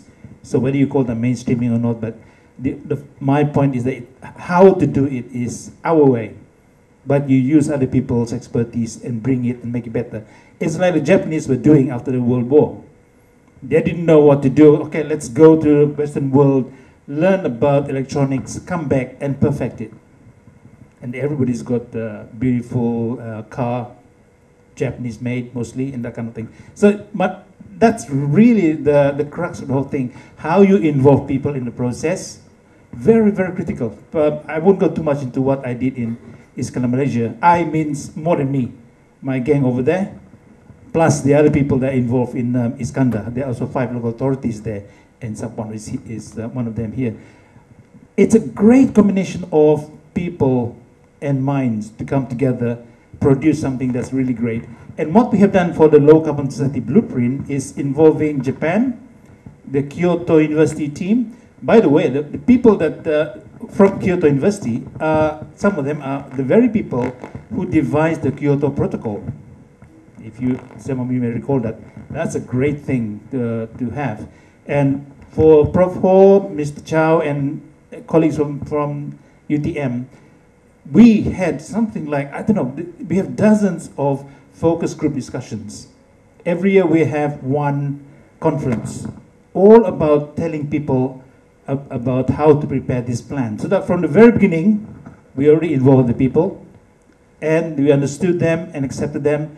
We refined it, bring it back to them again, and eventually we have produced a plan that more or less everybody accepted. Way back in 2001, 2002, and 2005, I was preparing district and local plans for Sabah. I'm a town planner, by the way. And when we prepared this plan, the focus was very much how to engage the people when you prepare this plan. And that's what we did. I was the awareness raising and public participation advisor. Very long title. So I call it ARPP. So the whole idea was get people involved, sit down, talk about it. So we had thousands of people. We had 3 sessions per year, main ones and a lot of small ones, and talking about their place. So when we get the local people together, we say, questions like, what do you want for your district? What do you want for your town? What do you want for your village? And I remember saying this, and they're saying, you want us to say something, our opinion? Normally the YBs or the ministers do it for us. Normally the local authorities do it for us. We don't need to do anything. We will just accept whatever. And I said, no, we want you to think. We want you to come up with the thing, whatever it is, tell us. We can devise it as planners. We can devise those into planning policies that we can implement on the ground. So that's what we did. We had a 4 years project. Mr. Khan was there. That's why he's here today. Because he was the one that was with me those 3 or 4 years, coming with me. I had to pay him, of course, but he came with me all the way to Sandakan, to Kuala Penyu, Beaufort, and Tuaran. So he was with me all the time. And the story is that he produced all the media coverage. I get special reports every Sunday, all about what's going on in the district. So he prepared some really great plans. You know what it did? Apart from Sandakan, who accepted it, the 3 districts didn't want to implement it. You know why? There was a lot of vested interest from the MP, the constituency reps, as well as the DO, by the way, and I can shout about it, but all involved in land matters in their own district. So they are kind of dividing their territory for themselves. That came out like that. And actually one person, some very prominent senior, said, why are you putting these plans, these land use plans in public? And I said, well, that's how it should be. If we want to know about development, it should be right in front of everyone so that everybody can know and understand how to face their future. If developers want to have a look at this, the plan is there. He said, no, in Sabah, we don't do that. And I said, that's it. It should be as transparent as you want it, as clear to the people as possible, and the developers. If the developers like that land use plan, they can go and build on it because it's already designated. That's how it should be in a planning system. When I was working in the UK, it's as transparent as possible, and before it's adopted, I get challenged by lawyers. I have to sit in front there in a planning inquiry and being bombarded by all sorts of legal questions. But I also have a very good QC, Queen's Counsel, to support me, obviously. So these are the things. It's very, very critical. Relating to that, of course, is enforcement. Here in Sabah and in Malaysia, enforcement is very, very small. Because one is they don't want to do it. 2, the departments are afraid to say it or to look after it. 3, we don't want to cause problems with our ministers or our political leaders, that kind of thing. In the UK where I work, very, very straightforward. If your policy is very strong, robust, it went through the public process, it went through the legal process, you can't go wrong. If you build something in the green belt around London, I want to prove it. Wow, this is wrong Sabah tau. I have the authority to refuse applications in the green belt, because that's what it says. If they challenge it, they will lose, because the policy is so robust. And that's how, for me, that's how it should be in in Sabah, for example, or in Malaysia for that matter. But it can never happen, I guess, because we are so worried about what the repercussions that might happen. I was speaking to one colleague at the back, and she might say something later on in the Q&A, is about the environment protection department. The emphasis there is protection, right? But we don't really protect that much, I think. We try to, but I think because of lots of circumstances, it's not easy for the department to do something really strong, because it's very hard. And we have to find, maybe in the discussion, something about that. But the other point I want to make is, what we have done in this kind of Malaysia is the Low Carbon Society Blueprint, which is essentially a climate action plan. I got that embedded in our comprehensive development plan. How good is that? It means you're putting climate issues right in focus of how you develop Iskan Malaysia for a 20-year development cycle. Really, really powerful, because it means that whatever we do, how we address climate change, climate emergency, if you like, that is in the plan. And we look at that, the planners look at that, and that's how we determine applications. We even did one step further. We prepared plans, and especially with the 5 local authorities, they prepared what are called action plans, LCS, Low Carbon Society Action Plans at local level. Sapuan at the back is one of those that is implementing that particular document. It's very, very powerful, because now you have a plan that you can follow and make use of. 1, to determine applications. 2, determine the future of a district, let's say, if it's for Penampang. 3, you can use it to apply for funding from our government. Because it's very clear cut. We need to do this. Okay, we need this much money. Or you can get for something else. Because that is the whole point. You have the baseline, you have the work done, you have projected into the future, and this is what we need to do.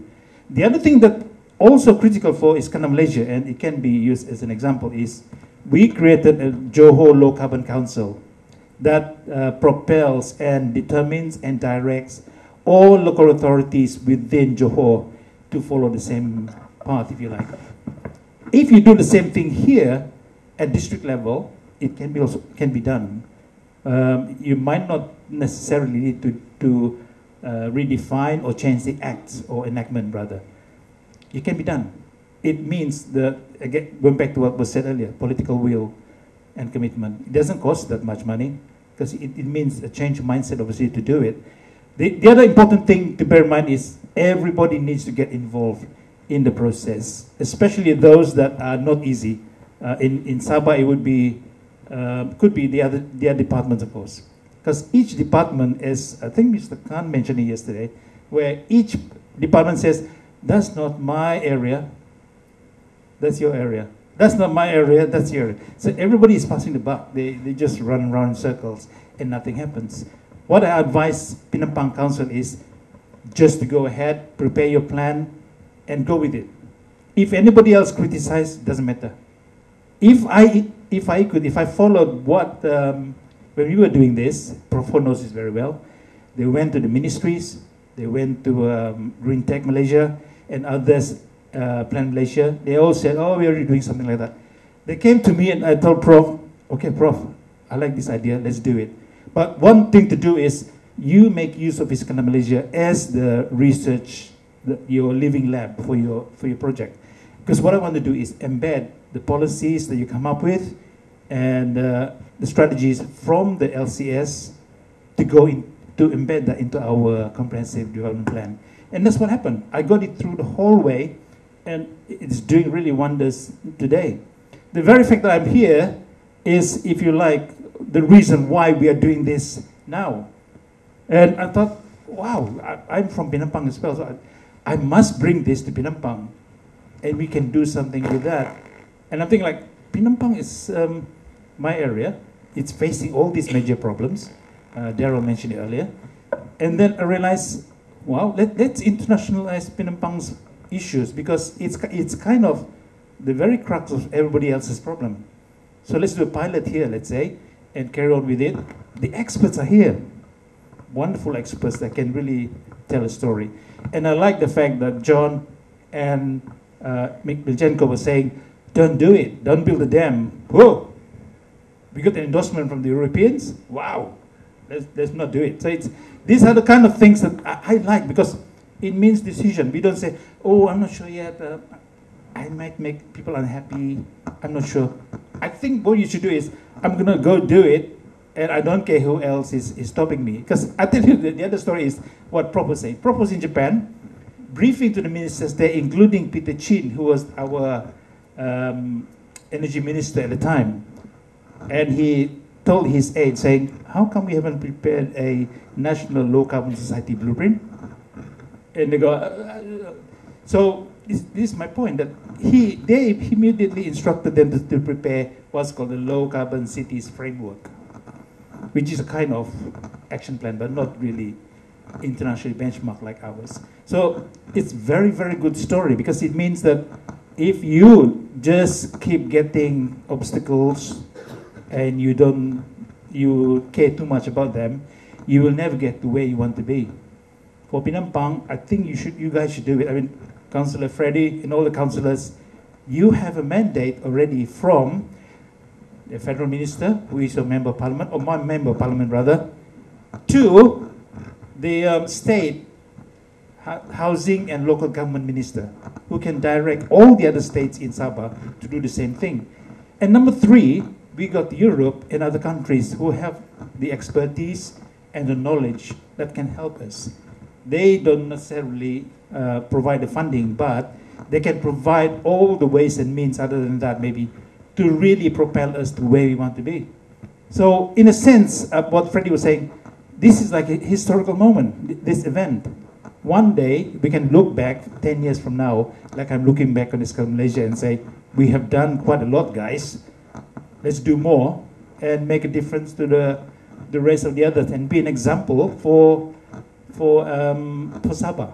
Now, I'm really great at Stanley, because we are very close. We work together quite a lot. And the green city plan for KK is already happening. That's a great story, because it means that we're now at that level. Stanley and I were in Toyama last year or year before. We were invited by the Toyama mayor to speak. And I said, Stanley, let's go. We're going to tell about it. And we had a great time. Actually, I'm telling you guys now that actually this event, forum, called Low Carbon Cities Forum, it was very much decided by the mayor of Toyama, based on us. He invited me, and I said, when do you want it? He said, when can you come? So I said, I can come at this time. So that was it. So I asked Stanley to come. We presented to Toyama, but there also foreigners there, foreign agencies.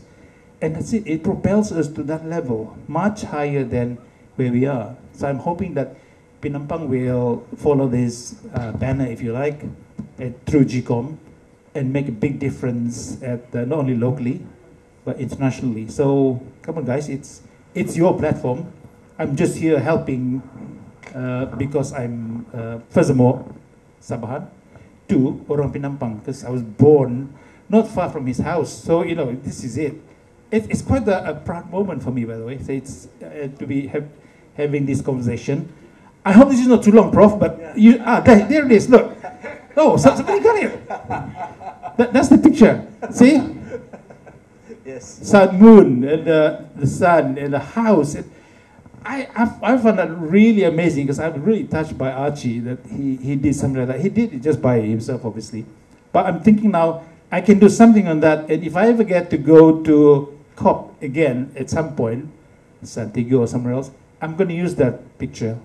So remember that. If you guys go there, you will see that picture. So thank you very much, and thank you for listening. Thank you. Thank you so much. Yeah, I couldn't stop White because he's now wearing the hat of Ilda now. He's also wearing the hat as a Penampang resident.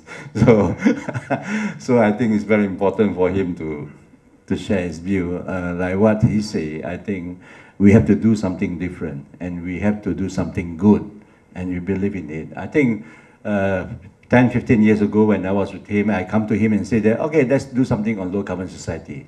Everybody was shying away and saying that this is going to be cost more. We're going to chase away all the industry out of Iskandar. we cannot get investment coming in. But he believed in it, and I believe in it, and we start making a low-carbon society blueprint for Iskandar, Malaysia. And the CEO become excited, and he know that actually this is a blue ocean strategy. This is where we are going to compete differently. We are not going to attract normal industry that polluting, but we are going to attract industry that can contribute to the economy of Iskandar at that time. And from that time onward until today, the thing become a very important branding to attract better and better industries into Iskandar. So I think this is something which I believe what he trying to send a message to Penampang. If you really follow the kind, something that is right and something is good, I think we should do it. So I think this is a good opportunity that the GCoM have come and really have bring in so many experts today. I think I'm not going to summarize what they have said just now. Emphasizing on capital, emphasizing on community engagement, emphasizing on the importance of political will, emphasizing on the vision that we should have, achieve vision, you can see there. So I think these are all important ingredients that have been done. I think Mijanko mentioned a very important word. It's not one size fits all. Don't copy the West. You have to come out with our own solution. So I think all this really need some form of brainstorming, benchmarking, and of course a lot of science involved. And I think we are so lucky here actually. The GCoM have really come with a good platform for us to really move forward, a reporting system, a systematic adaptation and mitigation way to do things. So I think we have about 20 minutes or so. I would like to open up Q&A. Please pick their brain. I think these are all the experts that we have here. Can I have the first question? Or anyone who would like to share their comments or any question? Okay, yes, please. Yeah, good. Shenko. Maybe, yeah, it's good. Yeah, thanks. I just hope Yon and I don't get banned from getting to Malaysia because of the ban. We like it here. Okay.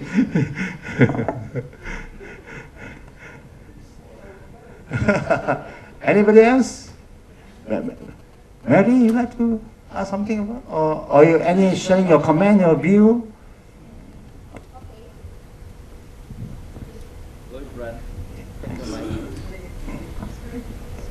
Thank you. Hello. Hello. Yeah. Okay. Hello, Mary. Yeah.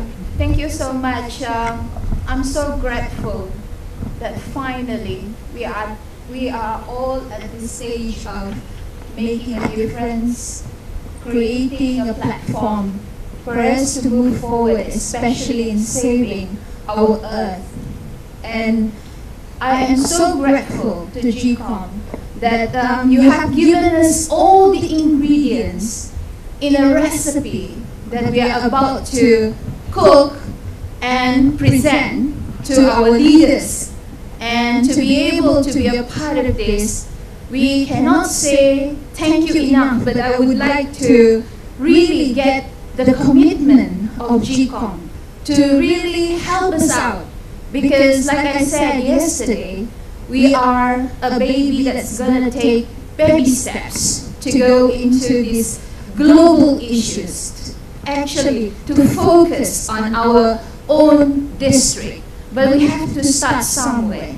So I would really like to get Mr. Pero and Eleonora to give us that support, that commitment to make it happen. So thank you so much. We are so grateful. We are so glad our minister and our local minister is on board on this. So we will start. We will start. This is the drive that we wanted to start. Thank you so much. Thank you, Mary. I think this is a very good, important thing happening in Sabah today. We can see the commitment from the ministers, from the state level, federal level, and I think the people. I really must say that Penampang is a very special place. People here are so warm, and you can see the teamwork given by these council members, as well as the staff supporting them. I think this is unique. This is special.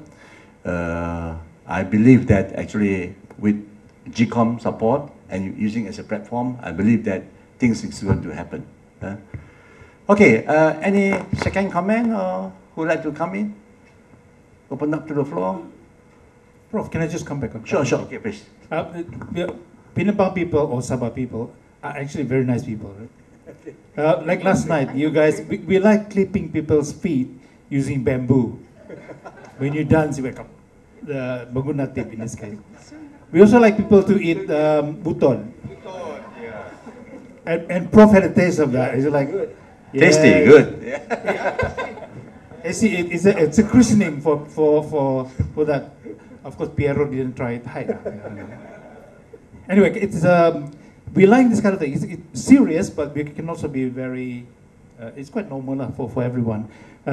It's a great story because it means that I think this is the start of something really great to me, especially in my district. But one serious point I want to make is that when you go green, like we've done in Malaysia, it's actually producing double dividend.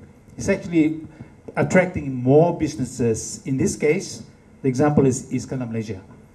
If Hershey came to us 3-4 years back, and Hershey is a big American chocolate company, and they came to find out their recce to the Southeast Asia because they're looking for a market there and to build a factory to produce chocolates, obviously, for that region, including Asia Pacific area.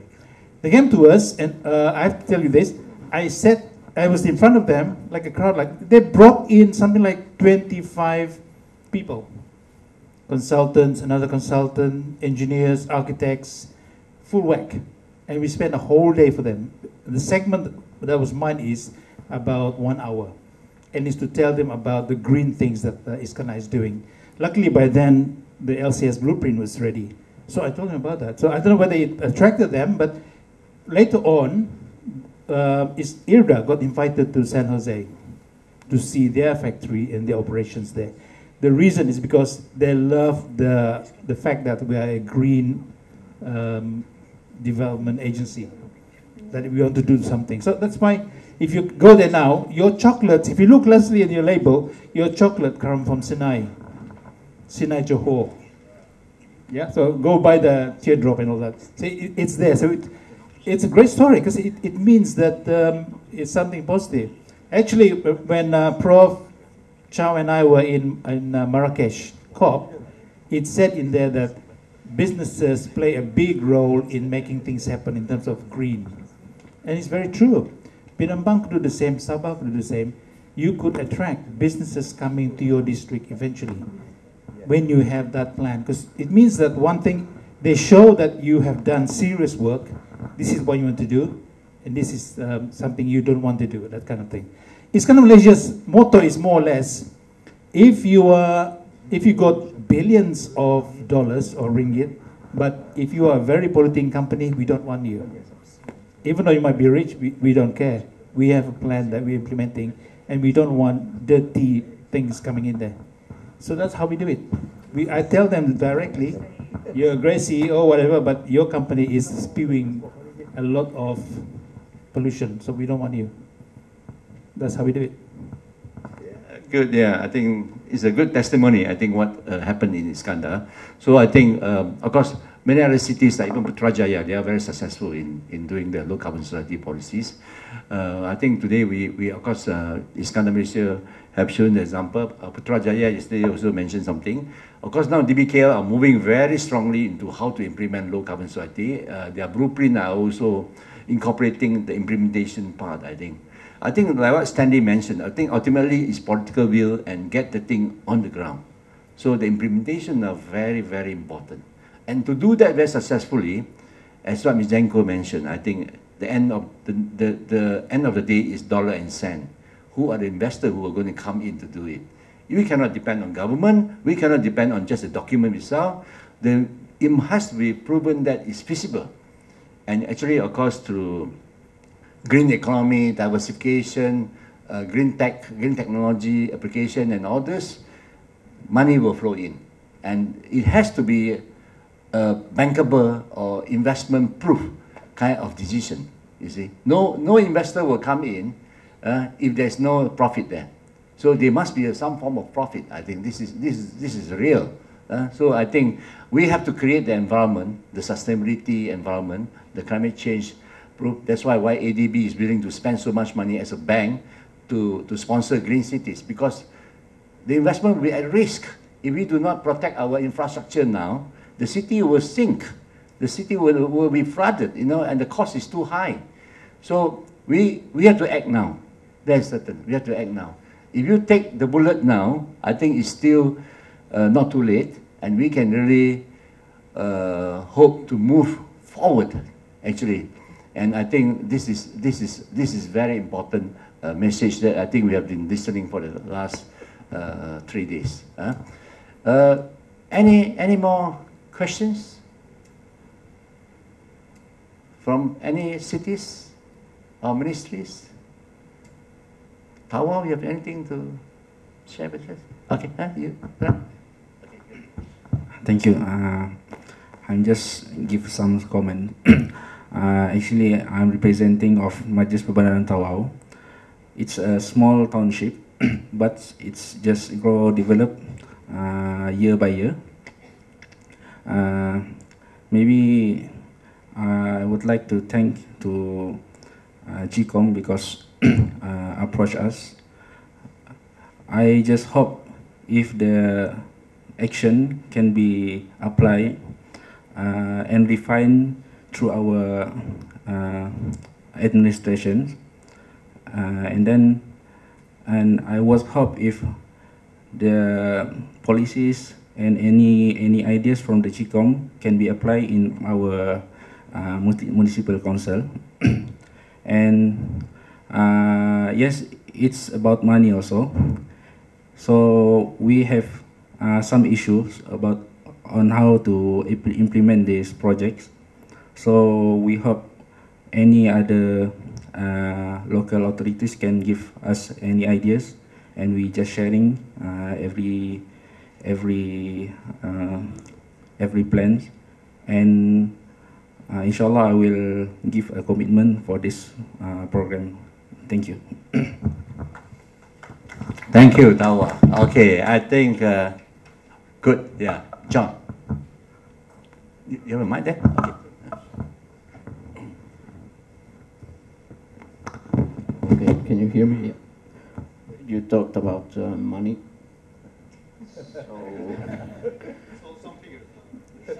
No, not really. Some things about that. How to overcome that problem. Okay, I have some things here. One is subsidizing funds from different administrations, or you could have collaboration agreements with stakeholders. You can have voluntary work.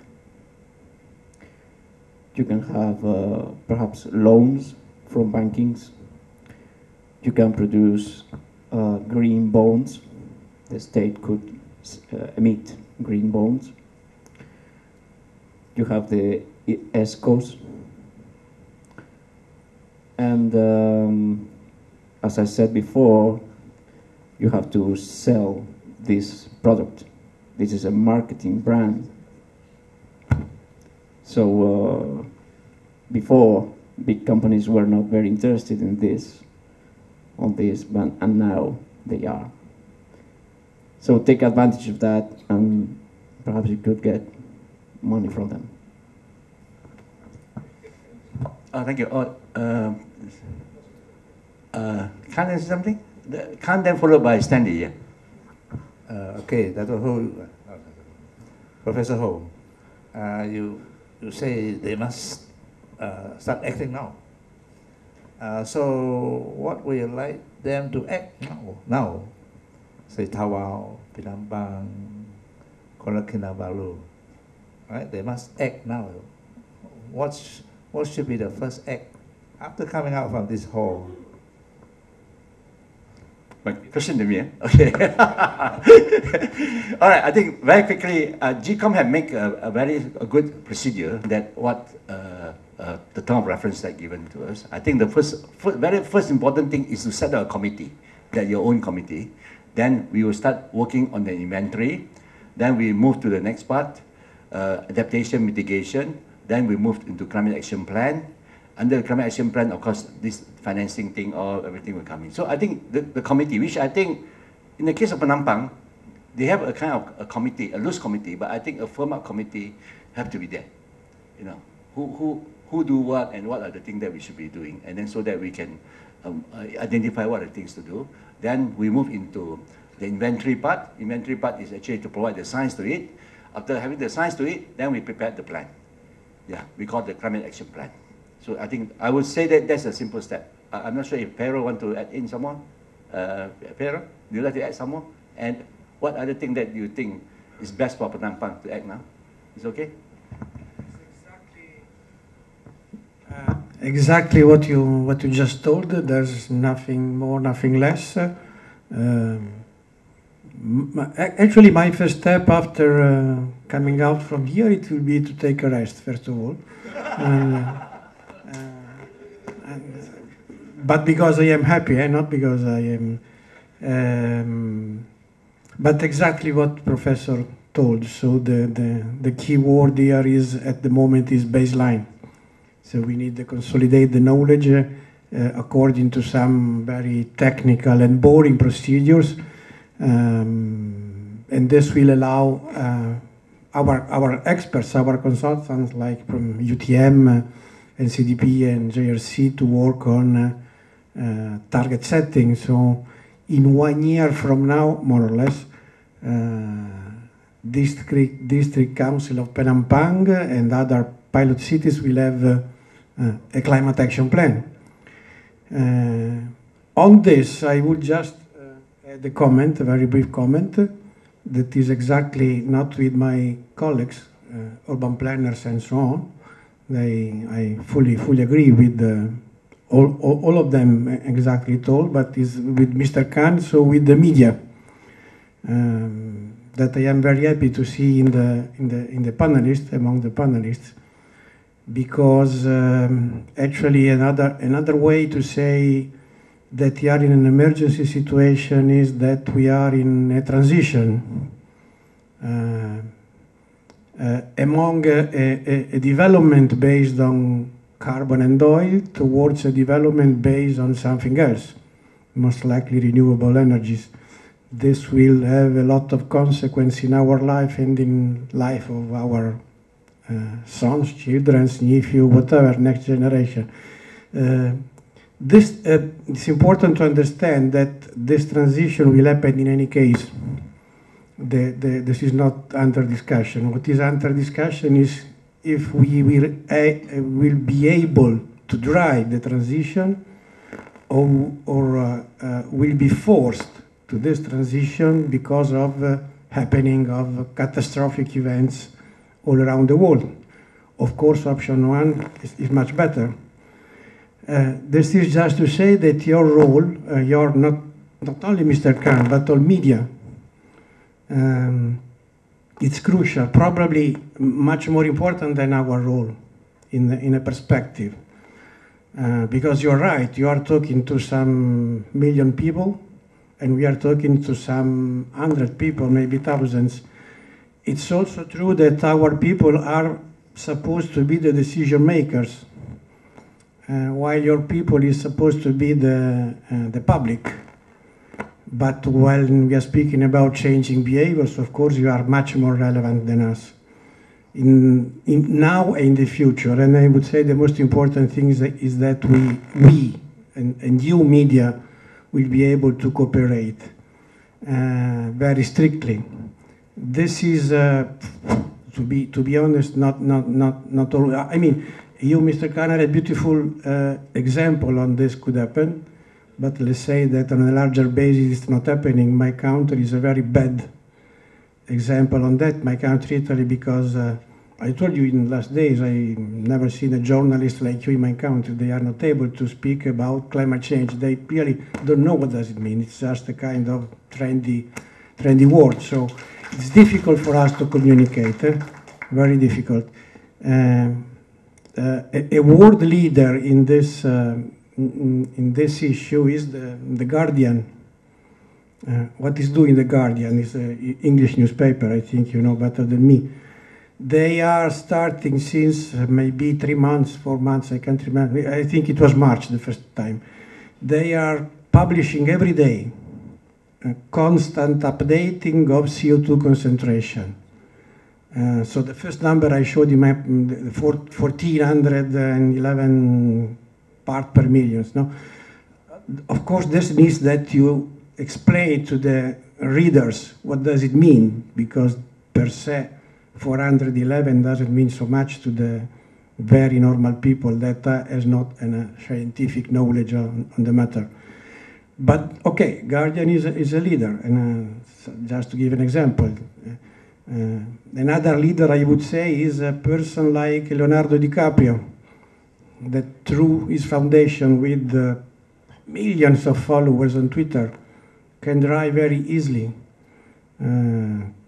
Many behaviors, many people thinking much more than us. So this is just a comment just to say thanks for being here. Please assume this leading role you will have in the very next times and period, because without you media, for sure won't be able to drive the transition, and will be a part of the transition, but not really the guide. Any idea you might have with your colleagues and friends, apart of publication of CO2 concentration, very welcome. I really don't know how to drive, to make the people understand that we have to move on.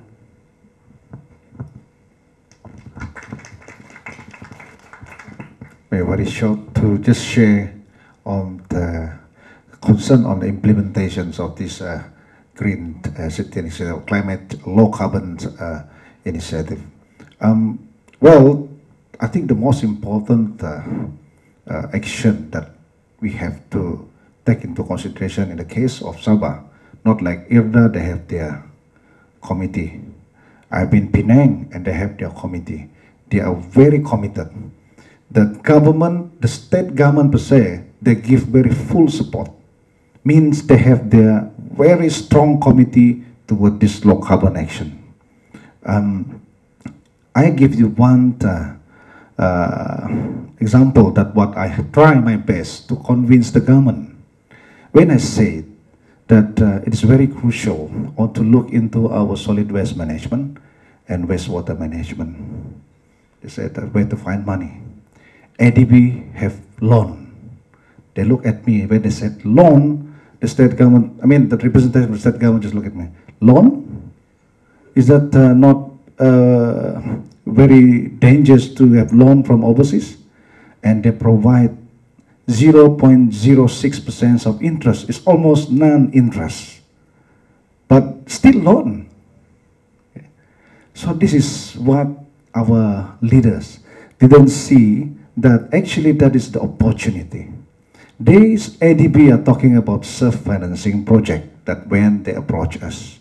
The self-financing project means that the project that what they have planned, it is not the so-called blended bond, okay, green bond. It is not just to come pick the money, put and implement it, and that's it. No.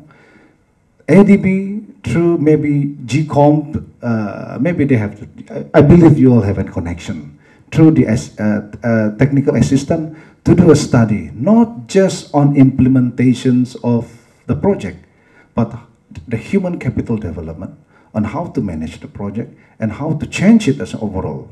Okay, and that's happened to Penang. Penang Borough, I believe that very wonderful. There's a very wonderful what I call it state government that keep that challenge, and they are very successful in wastewater management and as well as water management. The NRW is just less than 2%. Who helped them through this program?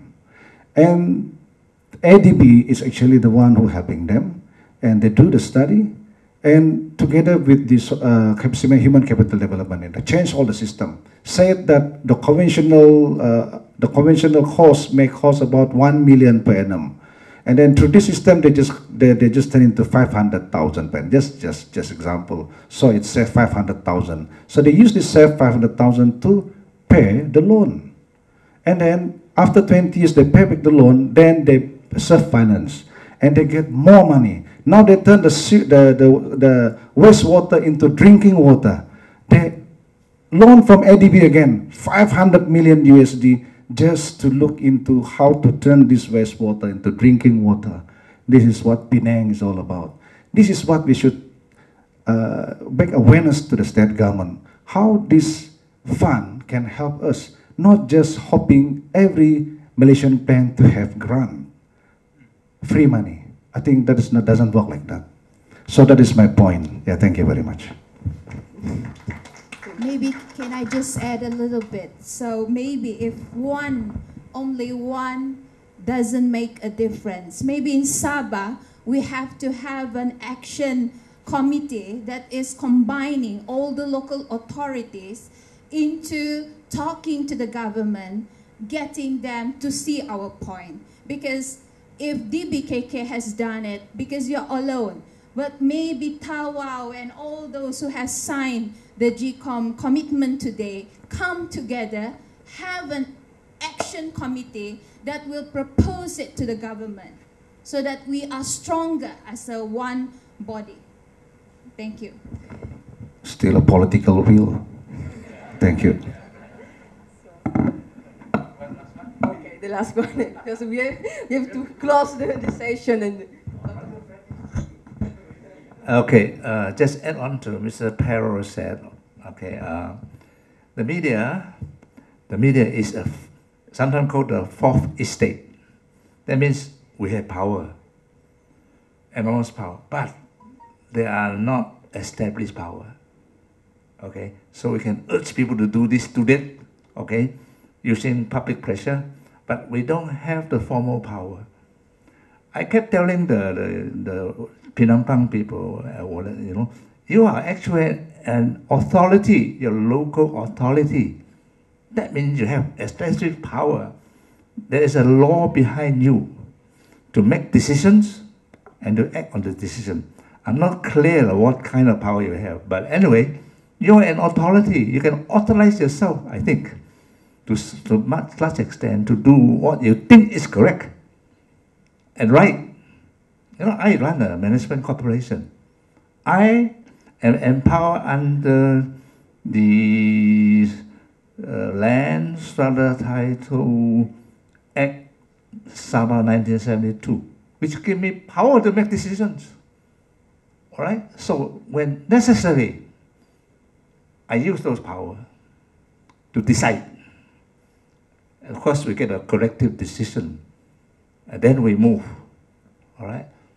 And we get things done, And if you have a good team, very spirited, very cooperative team, you can make a majority decision fast, and you do it tomorrow. It's like that. And I have the money. I can use the money. We have the money, because we are empowered to collect tax. I do that. So that's why I can transform a lot of things, But you must know the law. You must take responsibility that's entrusted to you. Do your duty. Finish. And don't think about yourself. So I think, political will. You may not need political will. I do not know what kind of power the local authority have.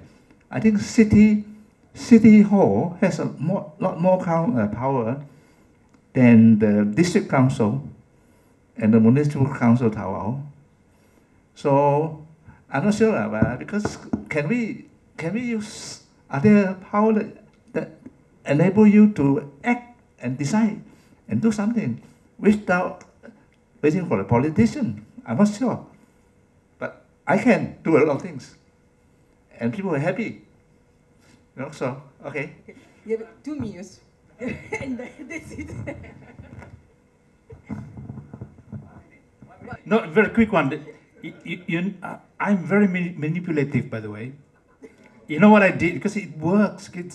in the case, just a short one, in the case of Iskandar Malaysia, we got the political leaders. It's called the EXCO, Executive Committee Chairman of the state government. He is the top guy for local government in Johor. The other one is the environment top guy.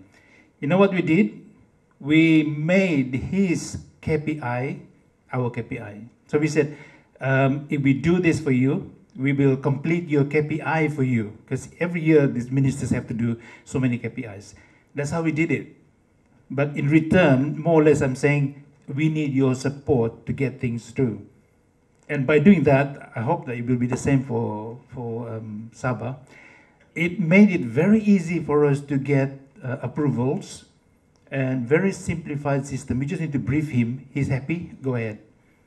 Just like that. It's very, very quick, very efficient, and because it's a win-win situation. We help him with his KPI. Every year he goes up to his state assembly and show off that, oh, I finished my KPI way ahead of time. But he doesn't say that, oh, it's actually Irda and Boyd's team who did it for him. It's okay. We get what we want, he gets what we want. So that's how you can mainstream your climate action plan. Thank you. Okay. No, finish it. I think that we need to close this session, and thank you very much to all the speakers for sharing their experience and their vision. Okay, thank you again.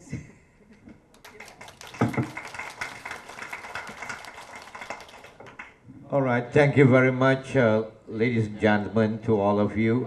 Please stay on because we still have the speech that is going to be the vote of thanks and closing remark, and from our chairman of the committee. But before that, yeah, Mr. Freddie, for the past less than a month or so, okay, we get the support from the staff, the management of Majlis Daerah Penampang. And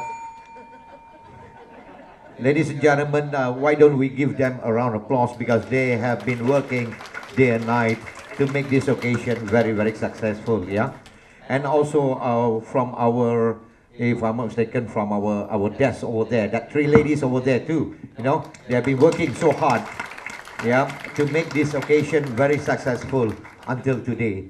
And ladies and gentlemen, once again, I would like to invite our chairman of the committee, Mr. Freddie Icol, to give a vote of thanks and closing remarks. Ladies and gentlemen, Freddie Icol. Thank you so much. Thank you so much to MC for the past 3 days, including today. I am privileged to stand here in front of you again, ladies and gentlemen.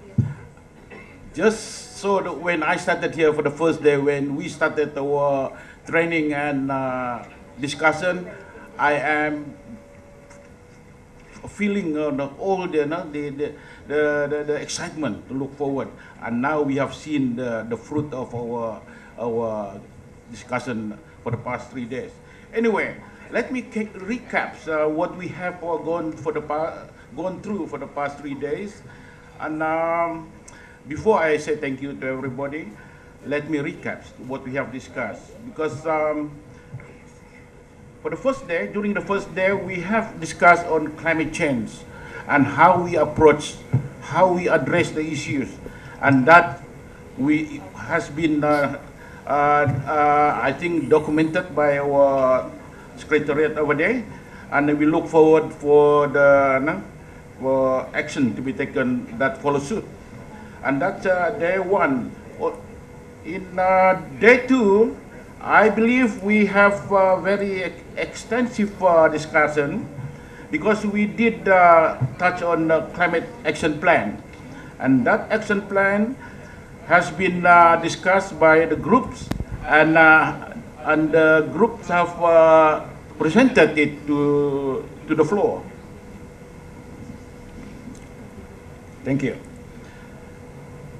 So a lot of subject matters that we have discussed, and I believe I'm not going to read what I have written here actually, but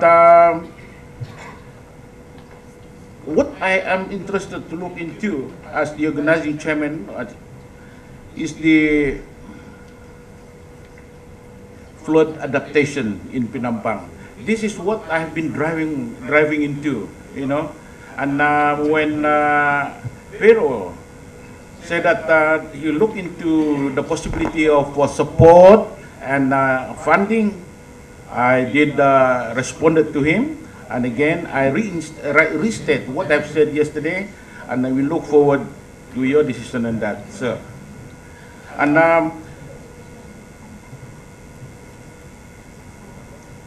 on the third day, today, we did achieve a lot of good things.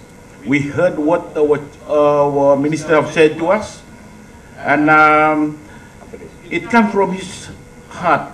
He did not read the speech what we have prepared for him, but he acknowledged that the speech that we have prepared for him was given to the press, and we will be reading that in the paper by tomorrow.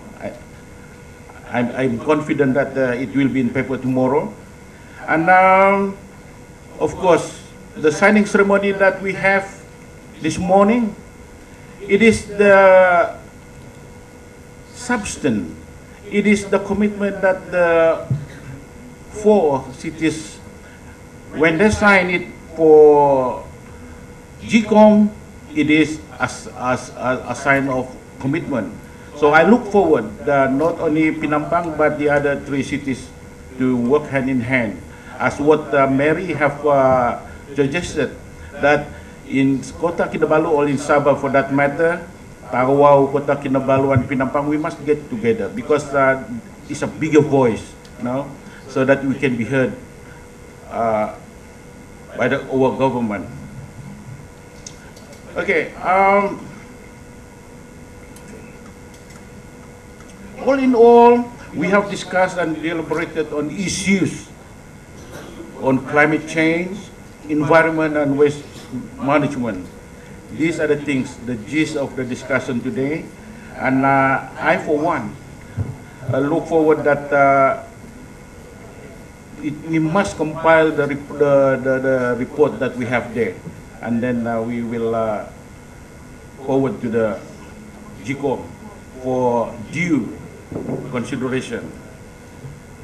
And also, I believe each and every one of us here, though some of us are very much in the subject of climate change, but when we heard the individuals, when they share their knowledge, when they share their opinion on climate, I believe it is an added value to everybody, because for me, this is my second time attending such a training, and I did. And I must admit that I learned a lot to this training. And I guess that's all I have to say, ladies and gentlemen. But I will not forget that I must put on record that thank you to everyone, especially to the speakers and to the moderators and to the groups who have deliberated on all the subjects. It cannot be put into words of thank you, because you have shown your cooperation, the utmost cooperation that what we are looking for in this training. I believe the purpose of the training is not only for Penampang, but I think it covers throughout the world, especially when we say GCoM is global. So it covers everybody, because that's the common problem. Climate change is universal problem, right? So with that, ladies and gentlemen, once again, my name is Freddy Cole. Thank you so much for your kind attendance. Thank you so much for your research that you have done. Thank you so much for sharing us your views on climate change. Thank you so much. Let's give ourselves a big hand. Thank you very much. Ladies and gentlemen, please hold on because Mr. Freddy Hall would like to present mementos to all our guests. And we start with Mr. Pero Roberto Remedy to receive mementos from our chairman of the committee.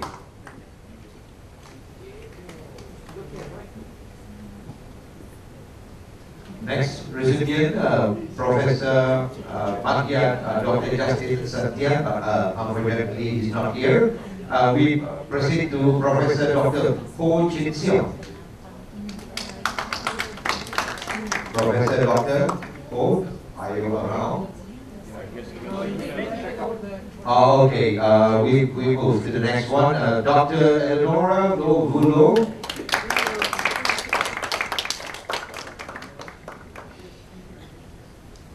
Mr. Chan Lun Wai.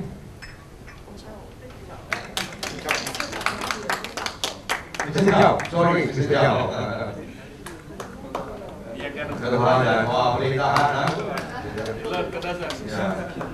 Ms. Hannah Pai, which is also not here. Mr.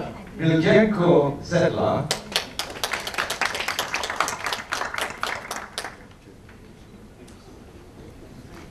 Mr. John Gastanares.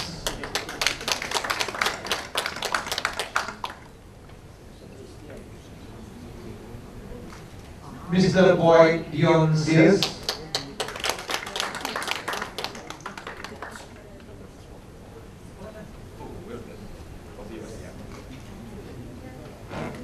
Dato' Haji Mahadi bin Cek also not here, but we just announced their name. YD Senator Edward Vanilla Simbang, also not here. Miss Daisy Anthony, also not here. Mr. Johnny Sampson.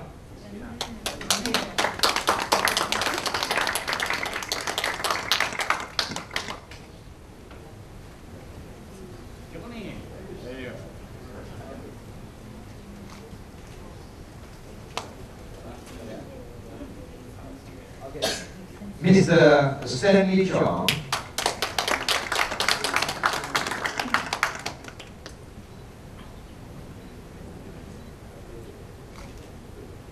And of course, Mr. Gan Yao Chong.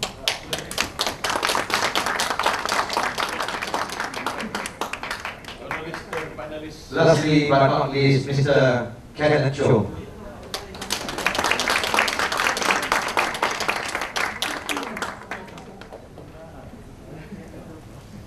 Thank you, my son.